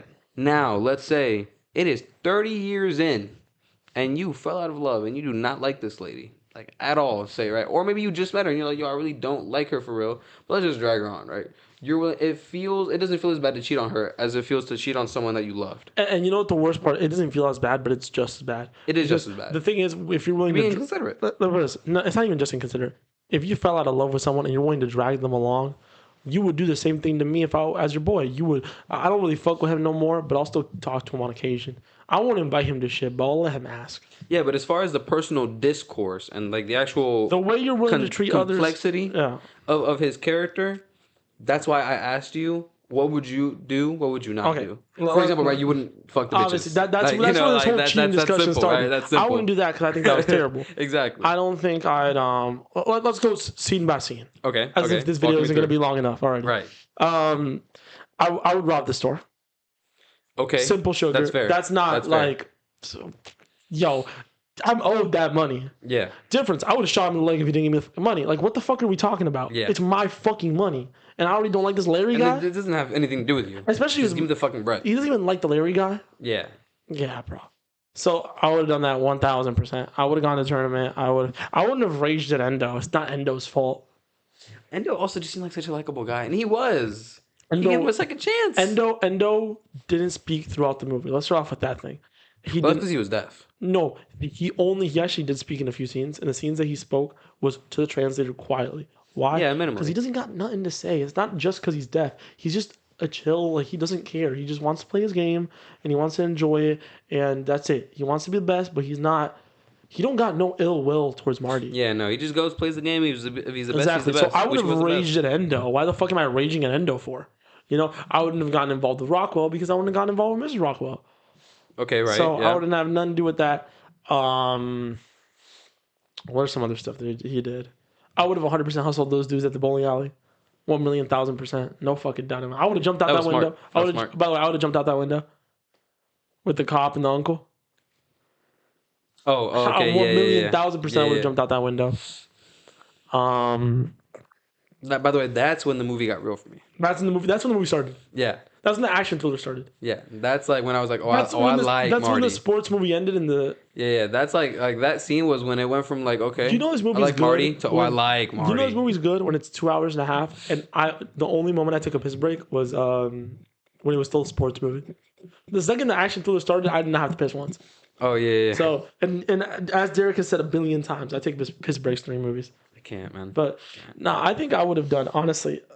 I just the way I see it is I wouldn't have done most things he would have done because I wouldn't have gotten in that fucking situation. I'm not stupid enough where when a truck of guys runs up, no, let's just bro, I'm tired. Talk him over. Let's go. Get the fuck out of here. Go. Yeah. Go get the fuck out. The dog, I would have taken the dog to the vet. Are you I would have taken the whole bag too. If in a world, right, where you got so deep, right? You're in so deep that you get to the scene where he's bringing the old guy to the house, knowing that guy in there has a shotgun, and knowing he's probably gonna shoot. Are you doing that? I'm doing that, but I'm letting them get shot. Okay, so you're doing exactly what Marty did. I'm doing that. Marty did. So I'm you're doing that. Shot. Okay, yeah, 100%. Because the way I see it is, I don't. These guys are criminals and they're on my dick. Yeah, bro, they could die real quick. See, that's what I'm saying. Blood off my hands, blood off my back. Boom. That's what I'm saying. See, that's kind of why I brought up the whole like doing bad things to people. That was not bad things though. Those guys were prostitutes. Those guys were implicated. They were sex traffickers. Like it's not. You murdered someone. You got someone killed. You let someone die. No, let's start off with. What about his buddy? Worked for a sex trafficker? Less bad than the sex trafficker, right? Worked for the sex trafficker. Right? They can die. But you still got him dead. I don't feel bad for these people. I feel bad for a lot of the people throughout this movie. I feel bad for. Just start off real quick. I kind of feel bad for Endo. You're imagine you're deaf, right? And you went deaf because of a war. We'll be back. We look perfectly like. And we're back now. I got a phone call. I had to take it. It was important. But serious business. Back to what we were saying. You're getting those guys slimed. I think I would, yeah, because they're bad people. I think a lot of the situations Marty got himself in that I disagree with and I wouldn't have done, I just wouldn't have gotten in those situations because I don't. Yeah. I have my vices, but I don't have the same vices that Marty has. Yeah. So that's just how it is. I'm not saying I'm a perfect person. I'm better than Marty. So and it's not that I'm better than Marty. Just my vices don't line up with his. So I just wouldn't have been there specifically. Something as bad as, I mean, we've already touched on murder, but something as bad as cheating on your lady, right? Would you do something to that caliber, regardless of what it is? Well, I don't know. You gotta get specific. Okay, you know, to be honest, that yeah, I was kind of expecting that. Like Marty, would I get spanked? Like, is that... Okay, would you get spanked? Yes. Would you get spanked for your goal? Yeah. Exactly. Are you like kidnapping someone? Who did you kidnap? No, I'm not saying you did. I'm just saying. I feel like kidnapping is pretty bad, like on the level of cheating on someone. What's the no? Because there's some context where kidnapping isn't that bad. Kidnapping strictly for the money to go to Japan. No. No. Well, it depends who. Rockwell? I'll kidnap Rockwell. Okay. Hold him at gunpoint. Okay. That's not a great person to rob. He's he's resources, but okay. No, but that's why he's a bad person. Stranger. No, they don't know what did they do wrong. Okay. Fair. I just don't think I'd get in that situation. I think I'd hustle ethically. I'm an ethical hustler. An ethical hustler? Marty's an unethical hustler. You don't know He is an unethical hustler. I'm an ethical hustler. Marty's a horrible hustler. Maybe but he's good at it. I'm an ethical hustler, so I would not have gotten in that situation. I feel like I'm in the middle. I would have. You know what I would have done? I would have just beat Endo. I would have just beat Endo in the open, or I would have lost Endo in the open. I wouldn't have thrown a fit, so I would have gotten invited to the World Cup. Fair. That's simple. Fair. I wouldn't have had to go with my own fucking money and pay a fine. Even so, I'm pretty sure going to Japan wasn't what the majority of his money was going to. It was paying that fine. $1,500, yeah. Yeah. So I just wouldn't have done what he did. I wouldn't have gotten in that situation. That's fair. Because see, now we have an idea of where we fall on the moral. On the moral, you got Marty, like all the way bad. Yeah. And then you have like Wally, all the way good. Tyler's character. The whole time he was just trying to provide for his kids. He hustled a little bit though. He was trying to provide for his kid gambling. That's not. Huh? He was gambling a little bit. I don't think there's a single character that we can morally put. Endo on the best side. Endo on the good side, yeah. Ethical hustler. How does he get his money to go to places? He just works. Grafts. Yeah, he just works. Yeah. So Endo to Marty, where do we fall? I think I fall somewhere in the middle. Fair. I think Derrick passed Marty. Evil. No, I think I'm probably closer to Marty. It's not the Endo Marty scale. It's the Endo Derrick scale. Marty falls somewhere between me and Derrick. I think I'm closer to Marty, but yeah. I think you would have gone to Epstein's island. Okay. See that's not even like a joke. That's just an allegation now. Like in the Big 25, that's just an allegation. And especially if they're blacked out, bro. Now to be fair, we're only 19. If our names was on there, we would have been the molestees.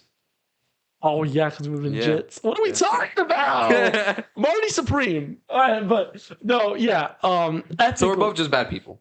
Me? You? No. You and me were just bad people. No. I'm good people. I'm good people. I don't know about you because Endo? I think morally I'm closer to Endo than to Marty. Okay. Ambition wise, I'm closer to Marty than Endo. Fair. But I also think I with Marty again, he's a cautionary tale. You don't want to end up like Marty. And not in the ambition, not in that kind of stuff. Like in what he had to go through. Not even had to go through, just what he went through. Throw it up on screen, a meme that I showed Derrick earlier that is perfect for this. You know exactly what I'm talking about. Is Endo the Giga Chat? No. Endo is rage baiting Marty. Yeah. Marty is the meme with the lion and Marty's the lion. Like he's getting rage baited by Endo. So you want to be Endo. You don't want to be Marty. But the movie doesn't show it. But for Endo to be Marty, he has to be ambitious. He has to want. He's going to the World Cup for a reason. Endo wants to be the best, and you can tell the way he interacts with Marty. He's on the same page as Marty. He's just not as stupid. Yeah. And he's more responsible than Marty is, and he's more ethical than Marty is. And guess what? Who won in the end? Was it the ethical hustler or the unethical hustler? Both of them. No. The ethical hustler is going to the World Cup. Oh, you mean on the grand scale? Yeah. The other one... Endo, yeah. Endo won. So you want to be ethical. You want to be, you don't want to be Marty. That's what I'm trying to say. I agree. Not in the sense of the hustler-verse. The hustler-verse. I agree. Some lame ass shit right there. I just said. All right, but is hustler coming back in the Big 25? The word hustler. Yeah, but I want to spin it in a good. I love the word hustler. I want to spin it in a good route. I think the word hustler has been used by people who I'm a hustler. I drive for Uber. You're not a hustler, bro. What? I'm tired of people saying I have a side gig, so I'm a hustler. I think the word hustler has bad connotations because people use the word hustle. People will be unemployed and just like they won't be doing nothing with their lives. They'll be like, I'm a hustler. Like the word entrepreneur has a bad terminology to it because a lot of people just say they're an entrepreneur, but they're not. They're just bums. I feel like that's today's thing though. Like a lot of fucking bums are like, oh yeah, I pay my boy and he makes me little fake grapes. He crochets me grapes, so I'm a hustler. I'm a hustler, bro. I worked for Uber and DoorDash. You're not a hustler. You're just because at the grand scheme of things, it's not a hard job. You're just employed. You're just employed. I have 2 jobs. I'm a hustler. No. I want you to have 2 back-breaking labor jobs, and then I'll fucking respect the shit out of you as a hustler. You tell me you're clocking in 60 hours, and there's 60 hours of hard labor, 50 hours, 40 hours. You're working overtime. I was trying to say. You work overtime. I think hustler. I think anyone who works overtime, you can be a hustler. Yes, sir. 100%. And anyone who's trying to make money out of their dreams, you're a hustler. Yeah. You're a hustler. I think anyone who's... I hope you actually have to make stuff to be an entrepreneur.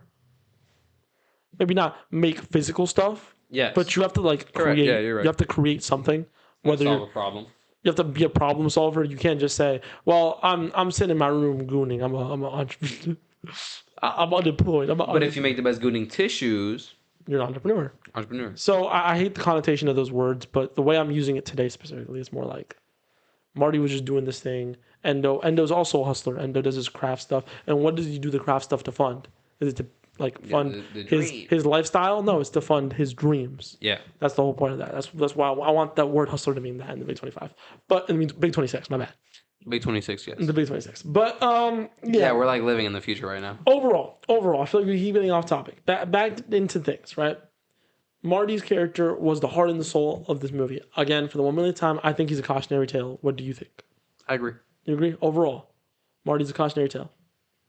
What do you give the film at? How would you rate the film? Actually, wait. On the DBI scale, 1 to 100. I feel like I have something else to say about Marty. Okay, go ahead. Along with him being a cautionary tale, I also think, depending on what type of person you are, because for example, for Tomas and I, What's wrong? you know what, this guy's bro? freaking out, bro. I don't know what's you wrong. know what, bro? This guy's twiddling his toes off in the air, bro. Y'all just can't see it, bro. What are you talking about? This guy's shit is right here, bro. It's literally right here. He's look at the way I'm sitting. How am I feeling even be there? I guess, bro. Listen, this is crazy. They're not gonna believe me, bro. They're not gonna believe me, dog. I think, and again, this depends on your personality, right? Yeah. Because for you and me, this would make sense. For everyone, he's a cautionary tale. I think when I watch the movie, I see him as an example. I don't want to say what to do, because you shouldn't do that stuff. But just being ambitious, the ambition part of it. I think anyone who came to watch this movie, you're watching it because you are ambitious. I think he's a cautionary tale for people who are ambitious. I don't think the point of the movie was... Okay. I know... No, I don't think that's the point of the movie. The reason why they kept saying dream big and all this kind of stuff, it wasn't because that was the point of the movie. It was to draw people in who are ambitious. So you can sit down and watch the cautionary tale. Interesting. That's the way I see it. That's why I keep trying to say he's a cautionary tale. Endo is more the example you should follow. Yeah, but for the people that don't necessarily think like us. Yeah. I don't think those people... I don't think they should cast him off as simply a cautionary tale. He's not the way he is because he does what he wants to do. It's because of the way he goes about it. Yeah. And I don't want them to walk into the movie theater and be like, this Marty guy is a complete shithead. So I should get a 9 to 5 and never try and do any of my dreams. Exactly. If your takeaway from the movie is he should have worked at that shoe shop, you're cooked. Yeah, I don't want people to go in and be like, okay, well, if this is what being a hustler or being a athlete or having big dreams leads you to, Well, I'm just gonna go work at Publix. It was the first thing that came to my mind, bro. I work at Walmart. Listen, he works at Publix. I work at Walmart. Shout They're out interchangeable, Publix. and I fuck with Publix more.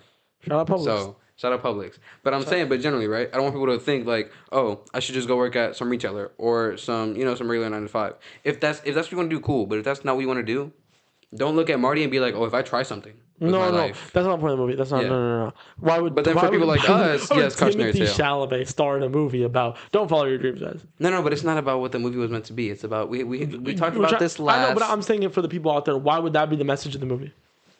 The people who yeah, but you can't ask like unintelligent people like questions. Yeah, you can. That's how you get them to there. You get them to answer the question like, oh. No, I'm saying, but you can't leave them off with that because then they're gonna be like, why would Timothy Chalamet star in a movie about? Because the movie isn't about that. The movie is about follow your dreams. there you go. But Marty, look at all the bullshit you had to deal with. Follow your dreams and don't let your vices get in the way of it. Have a plan. Have a plan. Not just have a plan. Marty had a bunch of plans. Don't let your plans fall apart because you want some puh. I like that. Genuinely, don't like let that. don't let your, wow. Get the puh, but don't let it take over. Don't let it take over. Don't let your greed take over. If you need 1,500 for your goal, and someone offers you, I don't know, 2 bands, don't take the 2 bands. The 1,500's ethical, they're good, and for the 2 bands, you got to murder someone.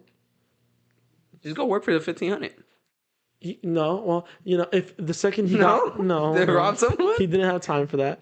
But fair. But there were so many opportunities where he got there, he had the money, and he just let it go for no reason. For yeah, bullshit. like no, yeah, we're robbing people, right? For vices. But yeah, I think we can get to the point where we review the movie. Maybe a few more things. The filter that they used over this movie, the little like gradient, that was fucking beautiful. The movie was shot beautifully. Yes. The setting was amazing. By the way, I've been to every city this movie was set in. You didn't see the Egypt. I don't remember there being an Egypt scene. Was that during my bathroom break? It might have been. Okay, so aside from this mysterious Egypt scene that I never saw while watching this movie, it was during the New York. I've been New York. I've been. It was London. during the montage of them with the Harlem Globetrotters, something like that. What? He declined the Harlem Globetrotters, but he ended up doing it anyways. After Rockwell. After he declined Rockwell, he was like, well, shit, I need money. So. Oh, I went to go pee. That was my piss break. Yeah, my bad.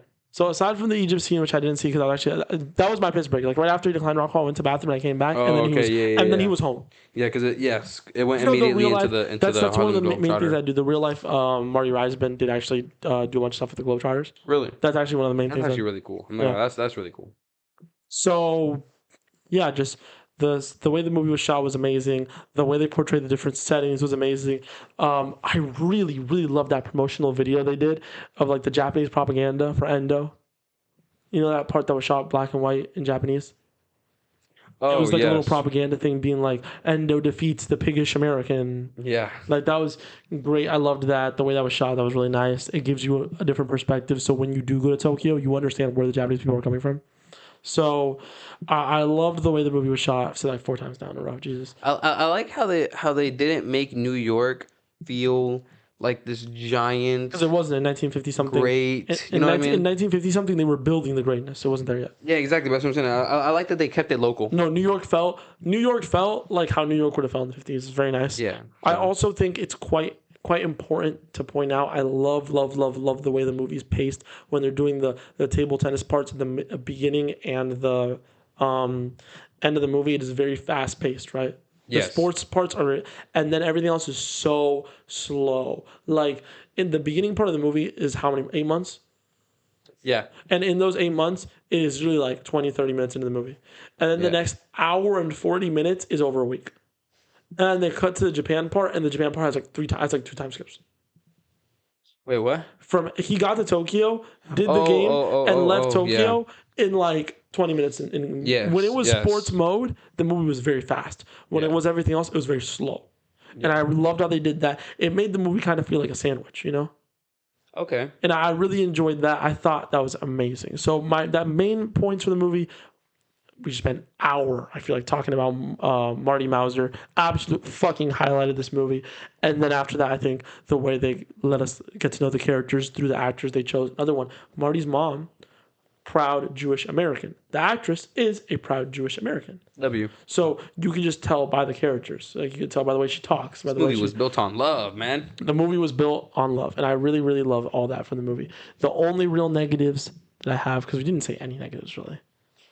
The only real negative I have is one that I do want to talk about, and I'll talk about a little bit more in the next session, interpretation. Yeah. What was up with the orange ping pong balls? They appeared at the beginning, and they just kind of disappeared throughout the movie. They weren't brought back up. They literally had the scene where they were both wearing white at the end, and no one talked about the fact that you couldn't track the ball. Marty just won the game. At no point did no one complain. There was no line, anything. It's like as if... I think it hit me finally right now while I was talking. I also think so, but it's like as if the whole orange ball thing was a scam, because when the white on white, he saw it perfectly when he was going against Endo, because it was a scheme that he was running on the guy's dad. No, I think he was genuine about that. Then why did he not struggle in the Endo game at all? Why did he not bring that back at all? I think that symbolism is a little different for me. Okay. Like the fact that he didn't struggle and didn't complain, keyword complain. Oh, you think that's growth in his character? I think, yeah. Okay, could be, but I like that interpretation of it. I like it. I need to sit down and think more about it, because the way we'll talk about it. But, the way I've thought about it up until now hasn't been from why didn't it come back as much as it should have come back. I've been Marty in this bitch. I've been complaining instead of thinking about it. So yeah, overall, I give this movie on the new DBI scale 1 to 100. I want to push the 1 to 100 agenda. Let's do it. I will re-rate Avatar 3. Avatar 3 for me is a 79%. Okay.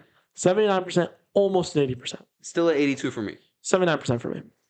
I think Marty Supreme is a 94%. Wow.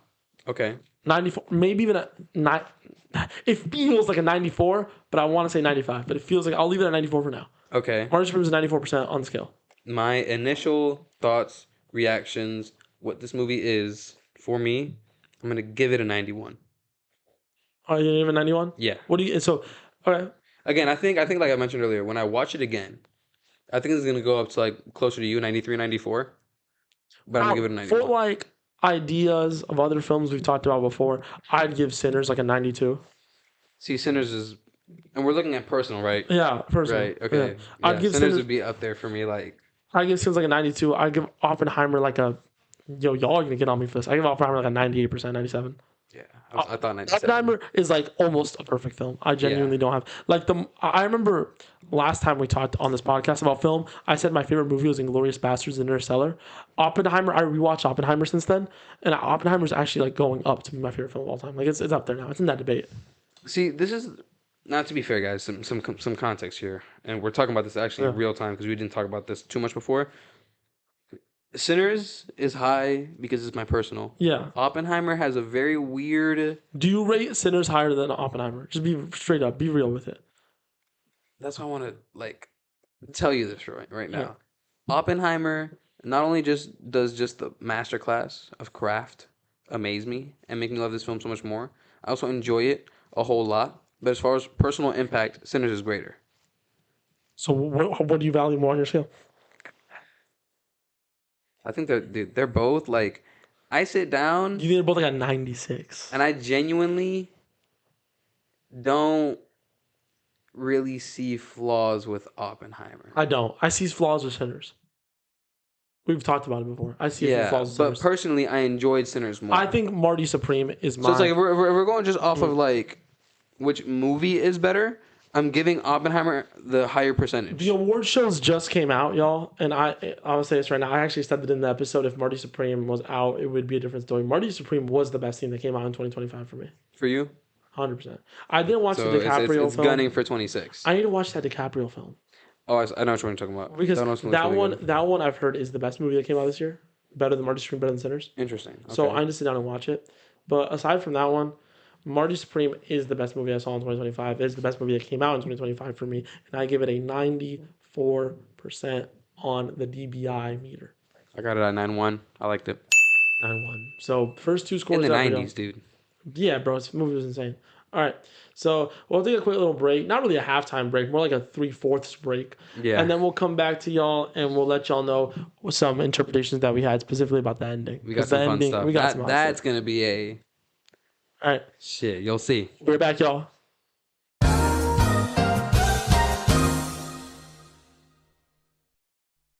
All right. And we're back, y'all, from our usual break. We ate some chocolates, showed Derrick a video of the real life Marty Reisman playing table tennis. He was tough. No, he was nice. He had aura. Oh, yeah. He had aura. Sadly passed away in 2012. Recently. Fairly recently. Real life hustler right there. But getting down into interpretations. Let's start off. Let's start off with the one that I know is going to have us heated. What do you think the ending meant? Why was it so abrupt?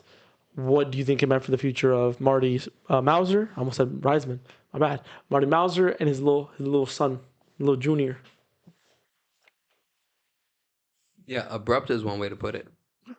But why? Why do you think it was so abrupt? Do you have any, or do you want me to start? You know, I still don't know. Okay, I guess I feel like the abruptness is because that's just what it was. That's what I feel like it's to really hammer home the idea that him beating Endo is really that's just what he wanted, and he got it done. Even though he didn't go to the world championship, even though he didn't pay those people back, and all that stuff, he got his goals done. He got his goals down. I don't know. It's interesting the way because Rachel was there throughout the whole movie, pretty much. You know what I mean? But does it have implications on their relationship? Is it just on Marty? I have ideas about what his life might look like going forward, but I don't know. The ending's still like genuinely, like in the movie theater when it ended, and I'm more talking to them because you were there, so you know. But guys, literally, I looked at Tomas, confused out of my mind. I was like, what just happened? Guys, I was ready for a whole other arc. I was ready for the final act of the movie. Are you ready for the World Cup? And it just ended. And then boom. I have my thoughts. I think I know, in my opinion, what I think it meant. Let's start off with the fact of he was crying. You assume it's happy tears, right? For his son, oh my God, my son. A lot of people have said that. He's happy. Don't say it's sad, bro. How do you know he's happy? It could mean a million things. He could be happy about his son. He could be sad about his dreams falling apart in front of his eyes. To be a dad now. It could just be the weight of everything that's happened to him. Okay. Yeah. It doesn't have to be happiness over his son. It could mean a million things. And when you interpret it like that, you come to the realization of the film didn't end where it ended because he's going to be a father now. It ended where it ended because this is a new arc in his story. This movie isn't a full story of Marty Mauser. It is just a window into his life so you could understand the struggles that plague him, so you could understand the ambition he has towards his goals and the type of person he is. That's all. The movie didn't start with the beginning of his story. It didn't end with the end of his story. He could do anything. He could go on. Your interpretation could be that he's done with table tennis forever. He's settled down and be a father, work at the shoe shop. Or your interpretation could be that he continued to chase his dreams, continued to follow them, and eventually became a great success. Right. This movie could lead anywhere after this. And that's the point, in my opinion. The movie was never about him finishing his dreams. Because I think too many movies are about the person succeeding, Okay. Can you toss me the remote? I think the lights are a little too bright. The lights are a little too bright. Toss me the remote. Ugh. Wrong one. Wrong one. Get these waters out the way. Let's see here. But yeah, just drop it by one, maybe two. Yeah, let's leave it like that. Leave it like that. Yeah, the lights got a little too bright, guys. We're sorry. We have a new lighting system going on in the room. But yeah. Yeah, so I forgot we didn't actually tell them that we had new lights. Yeah, we have new lights and stuff. We're really like a studio. We're getting real studio. Real studio real vibes in here. But no, genuinely, I think that this movie is a window into his life. more specifically, a lot of movies, you see the person struggles for their goals and succeeds, right? I like how this movie shows you a new idea. It's not about actually succeeding. It's about the path to get there. This movie doesn't show you him succeeding because it lets you decide whether or not he succeeded in his goals. Now, the point of this movie was never him actually succeeding in his goals. It was what he does to get there. And that's why I think it's the way it is. It's not just, he's going to be a father now.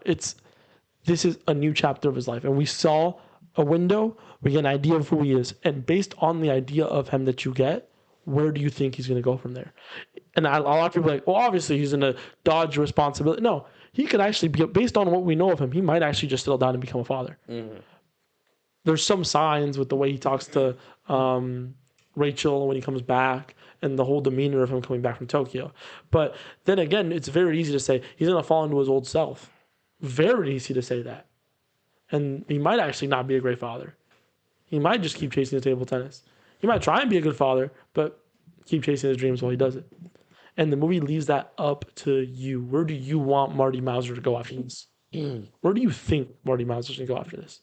Initially, I thought he was going to be a dad. Just be a dad. Yeah, because that's what a lot of people think. But again, that's a fair... It's how you view the movie. Yeah, it's a fair point you've made. I like you bringing that up. I feel like that just brings a lot more peace to at least my mind when I think about this movie. Because genuinely, when that happened, the confusion. I know. Derrick complained. We went to go get sushi afterwards, and he just complained. He was like, dude, that's not what I would have done. Respectfully, Marty. Derrick, almost word for word, he said, maybe I'll understand this movie when I'm older, but in my current point of life, I don't really resonate with this ending. Yeah, I get it. Yeah, like, because in my head, I was like, okay, he's going to go be a father. He did what he did. This guy's still doing it, bro. This guy's still messing with his toes, bro. Oh, you're talking about me? I thought you talking about Marty. Yes, bro. You're still messing with the toes. I'm not messing with no toes, bro.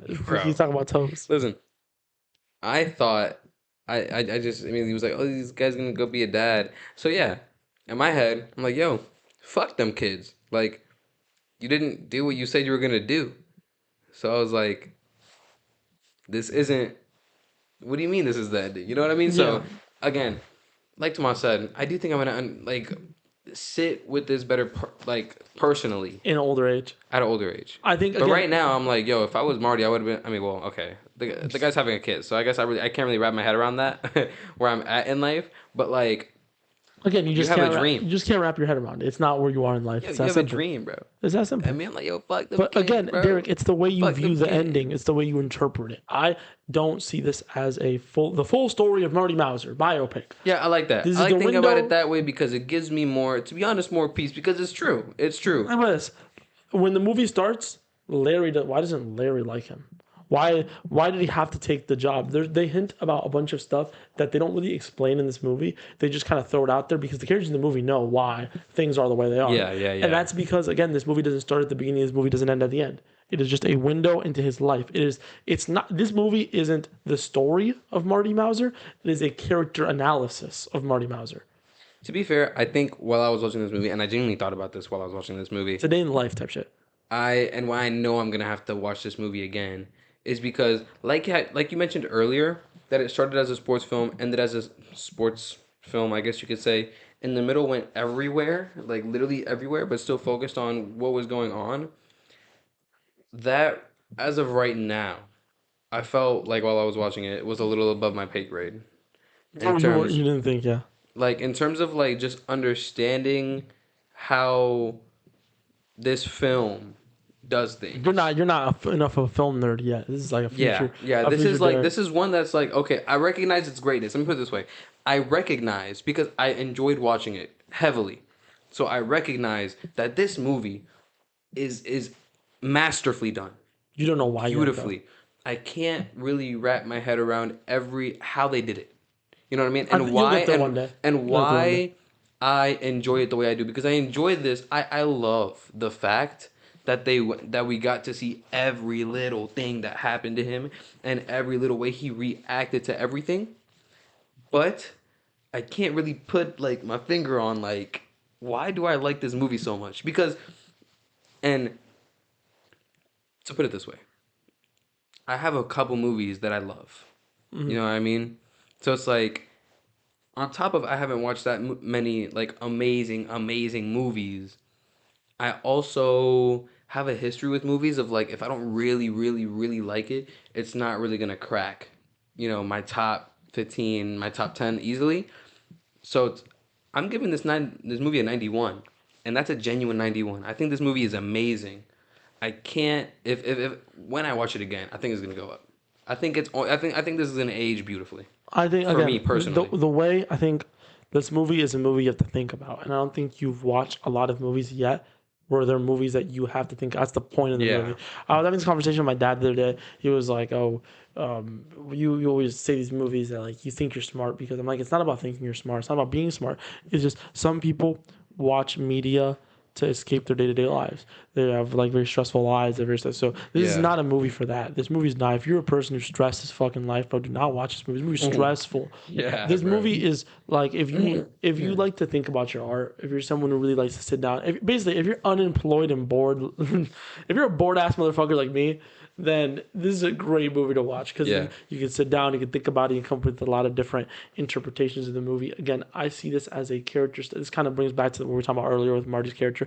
I see this as a character analysis of Marty Mauser, his flaws, and the wrong way to go about chasing your dreams versus the right way to go about chasing your dreams, and how his vices and his responsibilities and stuff, and he dodges all that shit, and that is what fucks up his way. yeah. See, You know, I don't know how to get there yet with film. and that's the day to Like day. I don't know how to do that. Yeah, What you've that's just on my said. own. That's all on my own. Like Yeah, and I it's yeah. interesting because it's not necessarily that this is like so like on a different level because I watched Oppenheimer and Oppenheimer came easy. It's just different.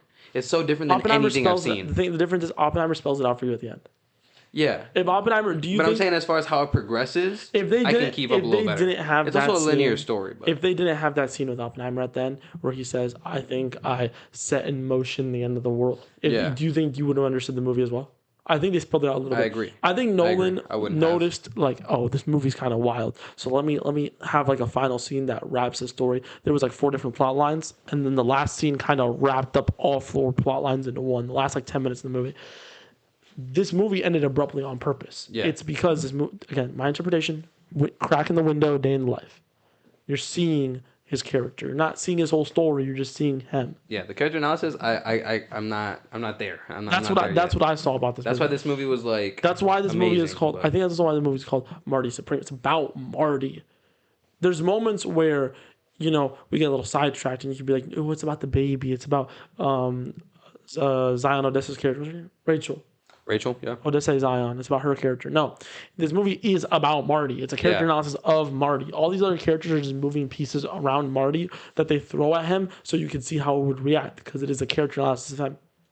Okay. So you can see the way he goes about things. They throw a baby in the mix so you can see how he'd react to having a baby. They throw this rich woman to see how he'd react to, I don't know, a cougar, I guess. The fucking, yeah, that's true. How he deals with the milfs. Yeah. I guess. Well, that's what this movie's all about, in my opinion. And I think that it ends abruptly on purpose so you could assign the rest of the story on your own. You could sit down and say, where do you think Marty goes from there? I fall somewhere in the middle. I think he is responsible for the kid, but I also think he is going to fall into his habits. I don't think his habits are ever going to go away. I think he is going to, maybe gamble a little bit, lose some money, get in debt, have a shootout. Maybe his kid is involved in the shootout. I don't fucking know. But hey, I don't think he's going to be a good father. I think he's going to try. I don't think he's going to be a good father. I think he's, yeah. And I don't think he's I crying. agree. Very important. I never actually said this. I don't think he's crying because he's happy about his kid. I think he's crying because of everything. I don't think he's sad, happy. He's just, holy shit, what a week. Do you think Yeah. he's more happy about his kid though than I'll tell you sad something. about his kid? I'll tell you something. The reason why is it wasn't like he was acting normally and then he saw a kid, he burst out in tears. Think about his face when he was riding back to America in the military plane. They were celebrating him and he was just like, Yeah. because I think he's literally crying because of everything. He's just like, I beat Endo, but my fucking shot a kid, bro, and I'm still broke. and I'm still broke. I didn't even go to the World Cup with them, but Yeah. I think he's just crying because everything is just coming down at once. He's just like, oh fuck, man, Jesus. Fair. I think it's that. But the thing is, if you want to get to that point with movies, none of this stuff will ever come to you when you're watching the movie. Okay. This stuff comes when you sit down after the movie. See, For me, it's when I take a shower after the movie.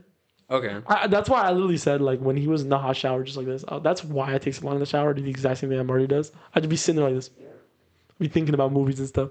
But no, genuinely, like, that's the way I see this movie. That's what I think it's supposed to be. It's supposed to be a character analysis that just shows the negatives of chasing your dreams, shows you a positive way of going about it in the end with Marty.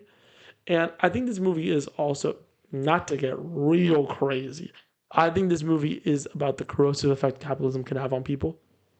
Yeah, you mentioned that. I didn't get that one. This movie is a downfall. Marty's just the chase of money, and the more desperate he gets, the worse things he's willing to do, and the more risk he's willing to put himself in. Okay. You gotta realize, if he literally got an offer at the beginning of the movie, you'd do this for money, and he said, "No, I wouldn't humiliate myself." And by the end of the movie, he's paint and he's doing it. Yeah. Like the need for money really he was willing to do anything to let him, like, he let himself completely go for that money. Okay. So that's why I see this, like, the corrosiveness of money evil type shit.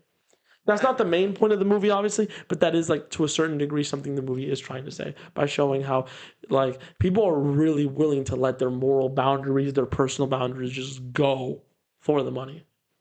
I never thought about it that way, just because, like, what's the money? The money's not going to stay. The money was to go to Japan, obviously. Exactly. But like, it was for the money that he did it. The money is just the medium that he would have, that he needed to get to Japan. But when he got the first offer from Mr. Rockwell, it was really just like, no, fuck you. I'm not. Why would I lose? That's crazy. And then by the end of the movie, he's fucking killing people. I'm not saying there's not validity. I'm just saying I never really ever saw it that way. That's how I saw it. That's the only one of these, like, interpretations that I got from the movie immediately after watching the movie. Like, I saw that while I was watching the movie. The rest of the stuff came a little bit after. Like, I finished the movie, I thought about it while we were eating sushi. Like, that night, I thought about it a little bit. I was like, okay, I kind of see this. Where do I think the ending would go? Right. I think the ending goes this way. I think this is what happened to Marty Mauser afterwards. I do think he eventually does become successful in his goals. Mm-hmm. Does eventually win titles. I do think eventually he does become a better person. It's just, this movie was a better person. But it'll take a long time. I don't think it's right after this movie. I don't think he's just, oh, good father, good person. No, yeah. I think he's going to be a terrible father. But it is, him having a kid is a step in the right direction. Yeah. I think it will help him improve as a person overall. I just think this movie, again, window, day in the life. So I see. So Marty Supreme 2. Never. So we can get another window. Never, ever, never. I think a lot of movies don't need sequels. This is one of them. Yeah, I agree. I hope this movie never gets sequel, prequel, nothing. Keep it how it is. If you want to do a sequel to Marty Supreme, spiritual successor, different characters, different everything. I think the only way I would want a prequel to this. No. I would just want a whole movie and it's just the sperm race.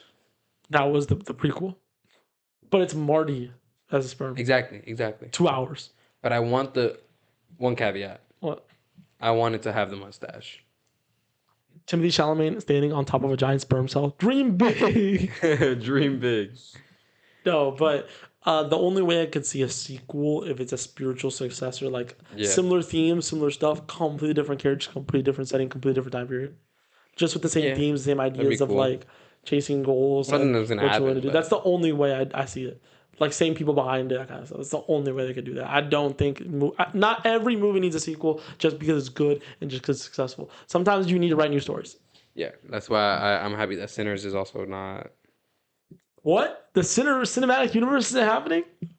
What? I love how that started the week of it coming out. The Sinners cinematic? No. Not everything is the Sinners cinematic universe, man. Sinners is done. So Marty Supreme is done. They're legendary movies. Leave them be. I do have one little caveat because that's me done with interpretations. I think I'm done with overall everything. I just want to say, do you think that the big question of the day, does Timmy Tim deserve an Oscar for this movie?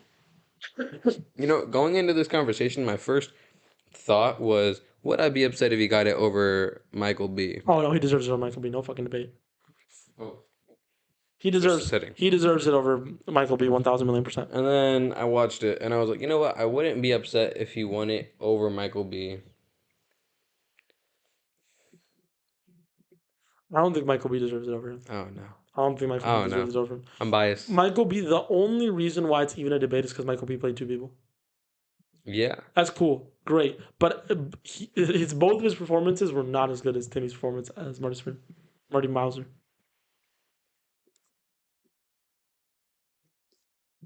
I think they set that up very well for Timmy. Yeah. I think he probably will win. Oh my god, I just realized something we didn't even get into at all. The Holocaust themes in this movie. Oh my god. What? You didn't notice all the Holocaust themes in this movie? No. So Marty Mauser. I mean, he said he was Hitler's No, you're not understanding. Marty worst Mauser, nightmare, but that's what I've seen this, and I actually agree with this interpretation of it. One of the reasons why he's so driven to be the face of table tennis in America is because he's a Jewish American in America, less than 10 years after World War II. He is disenfranchised by his own country. He's disenfranchised by the world around him. Shit happened to his people like not that long ago. And you can't even say, oh, that's a reach. He talks about it. They have the scene with the honey during the Holocaust. It comes up a few times. Who's the villain? Who's the villain of the movie again? An Access Power? 10 years removed off what they did. And they're literally talking about the American. There are a lot of themes about World War II in this movie. There's a lot of parallels to like talking about World War II affecting the plot of this movie a lot. The Holocaust affecting the plot of this movie a lot. We didn't even get into that at all. And we don't need to get into that I don't much. think I would. They talked about the honey. He made the little Hitler joke. He said he was a Jew. It was important to the plot, though. Very important plot. I feel like the reason that I would never sit down and like entertain that personally is because this guy's whole personality, aside from that joke about him being a Jew, is I'm this kid from New York. I want to be the face of this sport. Yeah, but this guy is so from New York. Like, he doesn't. I feel like watching this movie doesn't feel like he has a home in New York. He literally like everyone's trying to kill him. He doesn't have a home. Really. He doesn't really have a home, yeah. But I do think that is partly like to do with the themes of World War II and like it's still like even if he wasn't Jewish, it's an American going up against a Japanese person in home court Japan. Less 10 years removed after World War II. There's really a propaganda film for Japan, like halfway, like in the middle of the movie-ish. This movie does have lot. I guess does use World War. I see what you're saying. It uses World War II as a plot point a lot. Obviously, personally, I wouldn't say a lot. I would say a good amount. It's like not even that. It's the main point of the table tennis plot. What? Japan versus America. Literally, the whole reason why he ends up beating Endo is because the Japanese had such a distaste for the Americans that they wanted him to kiss a pig. That they wanted what? They wanted him to kiss a pig. Yeah. Also, not to point out, pigs aren't kosher. Pigs aren't what? Kosher. That's like Jewish eating law. Oh, yeah. That's another thing. Another parallel about him being Jewish and in America and struggling. Like, it's genuine. This movie does have themes about World War II and themes about the Holocaust, themes about everything.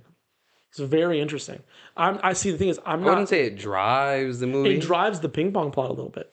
Because, again, the only reason it pushes it at certain points. And it only really comes up during the ping pong plots.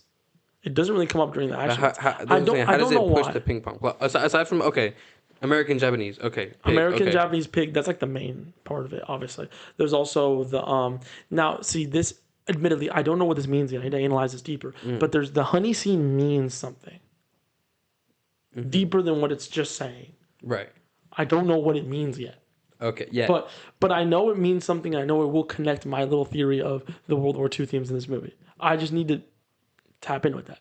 Okay. But I know it's there. I know that it's there because, why? First of all, Americans get called pigs all the time. Mm-hmm. That is like an actual thing. Yeah. And then on top of that is like the main plot. The main plot of the ping pong plot is he has to go to Japan. In Japan, where he is hated because he's an American, he acts like the stereotype of an American. They're going to force him to kiss a pig, and that's what, And there's got to be a reason aside from Marty Reisman being Jewish in real life why he is Jewish after World War II in America. There's got to be something. I see. There's something here. I smell it. I need to analyze deeper. There's something here. Or was it just because that was? I'm not. They wouldn't talk about it as much as they talked about it if there wasn't a reason for it. They talked about it more than once. And also brought up the Holocaust. We got to see a scene about the Holocaust with the honey scene and how terrible it was. I genuinely think there's something there. Okay, fair. This is fresh. We watched the movie like 2 days ago. Yeah, and in between us watching the movie, I worked like a 9-hour shift. I genuinely haven't done anything since I watched this movie. So everything is fresh off the dome. Yeah. And this World War II thing, I haven't made this connection yet. I made the connection, but I don't know. Right. I can't give you the full picture yet. But I know there's something there. If you're watching this, make this a clip, please. Make this Dude, clip. you sound like you're pleading. You're like, yo, I'm not crazy. Like I'm not crazy, guys. No, I'm not crazy. Listen, I need you to make this clip for me, okay? Out there, if you've seen the movie and you have already made the connections, and you're like, okay, this is what World War II has to do with this movie. Okay. Please drop it down in the comments. I would really be interesting to hear it. Marty Supreme. You didn't show a movie. Oh, the clip. Yeah, Marty Supreme. Marty Supreme. Also, please let us know in the comments any random interpretation you had about this movie. Anything you saw that you were like, hey, I kind of thought some undertones about being black in the 1950s, Wally's character, right? Mm-hmm. There's a few scenes with that kind of situation, being a woman in 1950s. Like anything you saw in this movie that might have touched you, that might have hit you personally, right? And you like really want to get it out and let us know.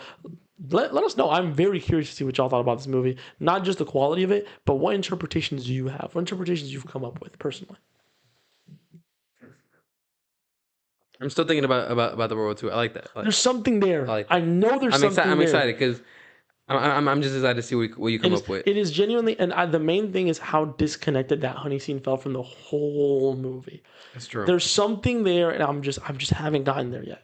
It's too fresh. It's because I worked that 9-hour shift. I didn't work that 9-hour shift. Fair. They really did give they gave the visual. And again, all those guys looking them. There's something there. It wasn't meant. I don't think it was meant to be funny. I don't think there's something there. I don't think it was meant to be funny because it's a Holocaust scene. It also just doesn't look. I mean, I don't know. It wasn't that funny to me personally. No, but like people were like, "Oh my god, it's funny scene." Like it's a fucking Holocaust scene. It wasn't there to be funny, but I don't think it was there just to be like shock. Yeah. Bless you. I don't think this movie did that at any point, really, just try and shock the audience. I think everything had a purpose. I just don't know what the purpose. I see a bunch of other moving parts that have to do with World War II, and then there's one scene that takes place during the Holocaust. So I'm like, there's a connection here with World War II in this movie. I'm not saying the Holocaust specifically. I'm talking more World War II in general. Right. But like, there's a connection here, especially the movie takes place so close after World War II. I keep saying 10 years. It's less than 10 years removed. It's just within 10-year time frame. Yeah. But because I keep forgetting the movie takes place in 52. For some reason in my head, I'm like, the movie takes place in 58. No, it's because they had a part where it was like 48 or some shit like that. That's what, yeah. But in my head, I'm thinking 52. But in my head, I'm thinking 48. The movie takes place in 52. I don't know. There's something there. Figure it out. If I'd figure, Tomas is gonna get to the bottom of this. I'm gonna get to the bottom of this with no. I'm not gonna look it up because I hate looking stuff about movies because then it affects my interpretation. Right, I agree. Like I see certain stuff online just by scrolling, and that's like something. But I don't look stuff up about movies often. I want to make my own interpretation. I only do that for TV shows. TV shows are too long.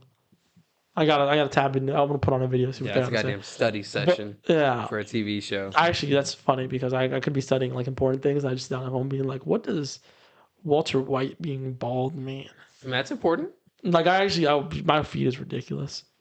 That's actually the type of videos I want to make on my channel. So, which you should go check out. Again, I said I would link in the last one. I decided I'm not gonna link it until it's like set up. It's not set up at all. So because I'm waiting to finish my first video to get it set up. So great video coming soon. Coming soon, y'all. I think we can wrap up unless you have some thoughts. I think I've been talking a lot. Nah, man, it's a great movie. Great movie. And I still have to think about. I have realized, which I already knew, but this was really one of the ones like film gets deep. Yeah, I knew it was the second it ended. I was like, "There's something up with this ending." I looked at you and you were like, "That's it," and I was like, "No, trust me." No, dude, I was so confused. No, Derrick literally said, "That's it," and then I was like, "Yeah." It's didn't I say it's up to interpretation? I was like, "No, yeah, it's like on purpose." No, you didn't say it in the moment, but I said something in the moment. It's like, "No, it's on purpose." I don't know. Because I knew the second it happened, I knew it was on purpose. I just didn't know why yet. It took me getting home and being. I was so ready for a whole other arc. I was too, but then when it ended, I was like, "There's a reason behind this." I heard allegedly online. This is one of the few things I did hear, because a lot of stuff I've heard of is like behind the scenes stuff, not really like interpretation stuff. I heard that there was supposed to be another ending scene, but they didn't have the budget to film it. But they thought that this was a good cutoff, anyways. This is a good ending. Didn't have the budget. Most expensive film. Yeah, but imagine making it more expensive than that. Yeah, I know. So it was like they were over budget. So like they didn't film it, but that's just something I heard online. It could easily not be true, Take that with a ginormous grain of salt. Just A a fistful rock of salt. Yeah. But I like the ending how it is. I like the movie how it is. I think this movie is a movie we could sit down, talk about, analyze, and I love. Those are my favorite kind of movies. It's one of the reasons why I love Oppenheimer, because it's really easy to sit down and just talk about the characters. Like what were the characters really want in Oppenheimer? They're so complex. I love them. That's what I love about like Interstellar. You can sit down, talk about a million different interpretations of like why the characters feel the way they feel, why they feel the way they feel, what they do, why they do what they do. I said what they do, what they do. I'm lost. Yeah. Like no, and I love those kind of films, and this is one of those films. That's why it's my movie of the year instead of Sinners, because Sinners is not one of those films. Sinners tells you what it wants to tell you, and it tells you in a very artistic way, and it does it in a very beautiful way. But there's not much to talk about afterwards. As much as that was a great performance, great film, great soundtrack. There was a chick twerking in the kitchen.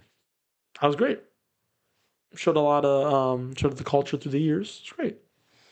You're laughing, but that's what it was, man. Marty was great, dude. Marty great. Was amazing. Shout out T Shimmy.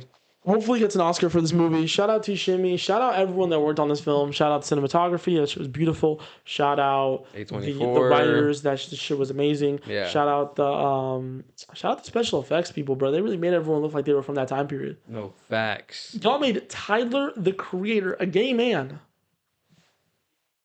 I had to bring it up. But for those that don't know, we have it's been a while. 8 out of 14 episodes we brought it Tyler's gay, so that's good. It's been a few episodes, though, so it's good to bring it back. Yeah, it's been a few episodes. But, no, I just had to throw that out there. I have no reason. But, no, yeah, jokes aside, they really made Tyler look like he was from the time period. They make Timmy look like he's from the time period. They made a lot of these guys. Like, if you look at Timmy in real life, you're like, this dude's streetwear. Like, he looks modern as shit, yo. Yeah. And they made him look like he's from the time period. So, costume design did an amazing job. Phenomenal. Loved them. I'm trying to think of any other shout outs. The shout out director. Shout everyone, out, dude. Shout out everyone who made this movie. Shout out the producer, T. Shimmy. Facts. Shout out literally everyone. Great fucking shit. Great fucking movie. 94%. Highest rated movie so far on the DBI scales. To be fair, it's the second one. Yeah, but still. Still, it might be the highest rated for a while. I think so. I think it's going to be, forget movies, it's going to be the highest rated project for a while. Yeah, because I think the next project we'll talk about is probably going to be like Don't Be Dumb. I was saying the same thing. Yeah. And I don't think Don't Be Dumb is going to be at 94%. You don't think so? I think it's going to be like, it's either going to be the worst Rocky album so far. Or pretty good. Or really good, 91%. Okay. Like ridiculously good, 91%, or the worst Rocky project. Damn. But there's no in between. He hasn't made music. When you don't make music for that long, you either come out with trash or come out with heat. He's supposed to be coming out with a song tomorrow, I think. So I don't trust the song. I need to hear the full album. I'm gonna hear the song, but that's not gonna change my opinion. I need to hear the full album. The song sounds good. I need to hear the full album. But I hope Rocky does a great job. But yeah, man. I think good place to wrap up. Welcome to 2026. Welcome to 2026. Patreon coming soon. Era. No, I'm trolling. This isn't even a new era. This is just Patreon coming soon. This episode would have been great to film a Patreon segment because I have ideas that's the one to talk about, but I can't put in the regular episode. Don't worry, bro. Don't worry. Soon. So yeah, we'll have a Patreon set up soon for y'all to go follow. We have a lot of big stuff coming up in 2026. A lot of big projects we want to talk about. A lot of art we want to talk about. So we'll see y'all next week. It comes out on Friday, right? As always, yeah. As always. We love y'all. Stay safe out there. Dream big. And we might use that in every episode now. I love that so much. I was thinking about getting that tattooed. I'm gonna get sued. You hear me? I love that so much. That's such a good phrase. It is such a great phrase. I love that so much. Are you gonna get it in orange? No. Yeah, are you gonna get the blimp? I was thinking about that his designer was working on for 6 months. The ball. His dream big with the 3 stars under it. That's how much I like this movie. I fuck with that. Dream big, y'all. Dream big. Stay safe. Christmas Day. Peace.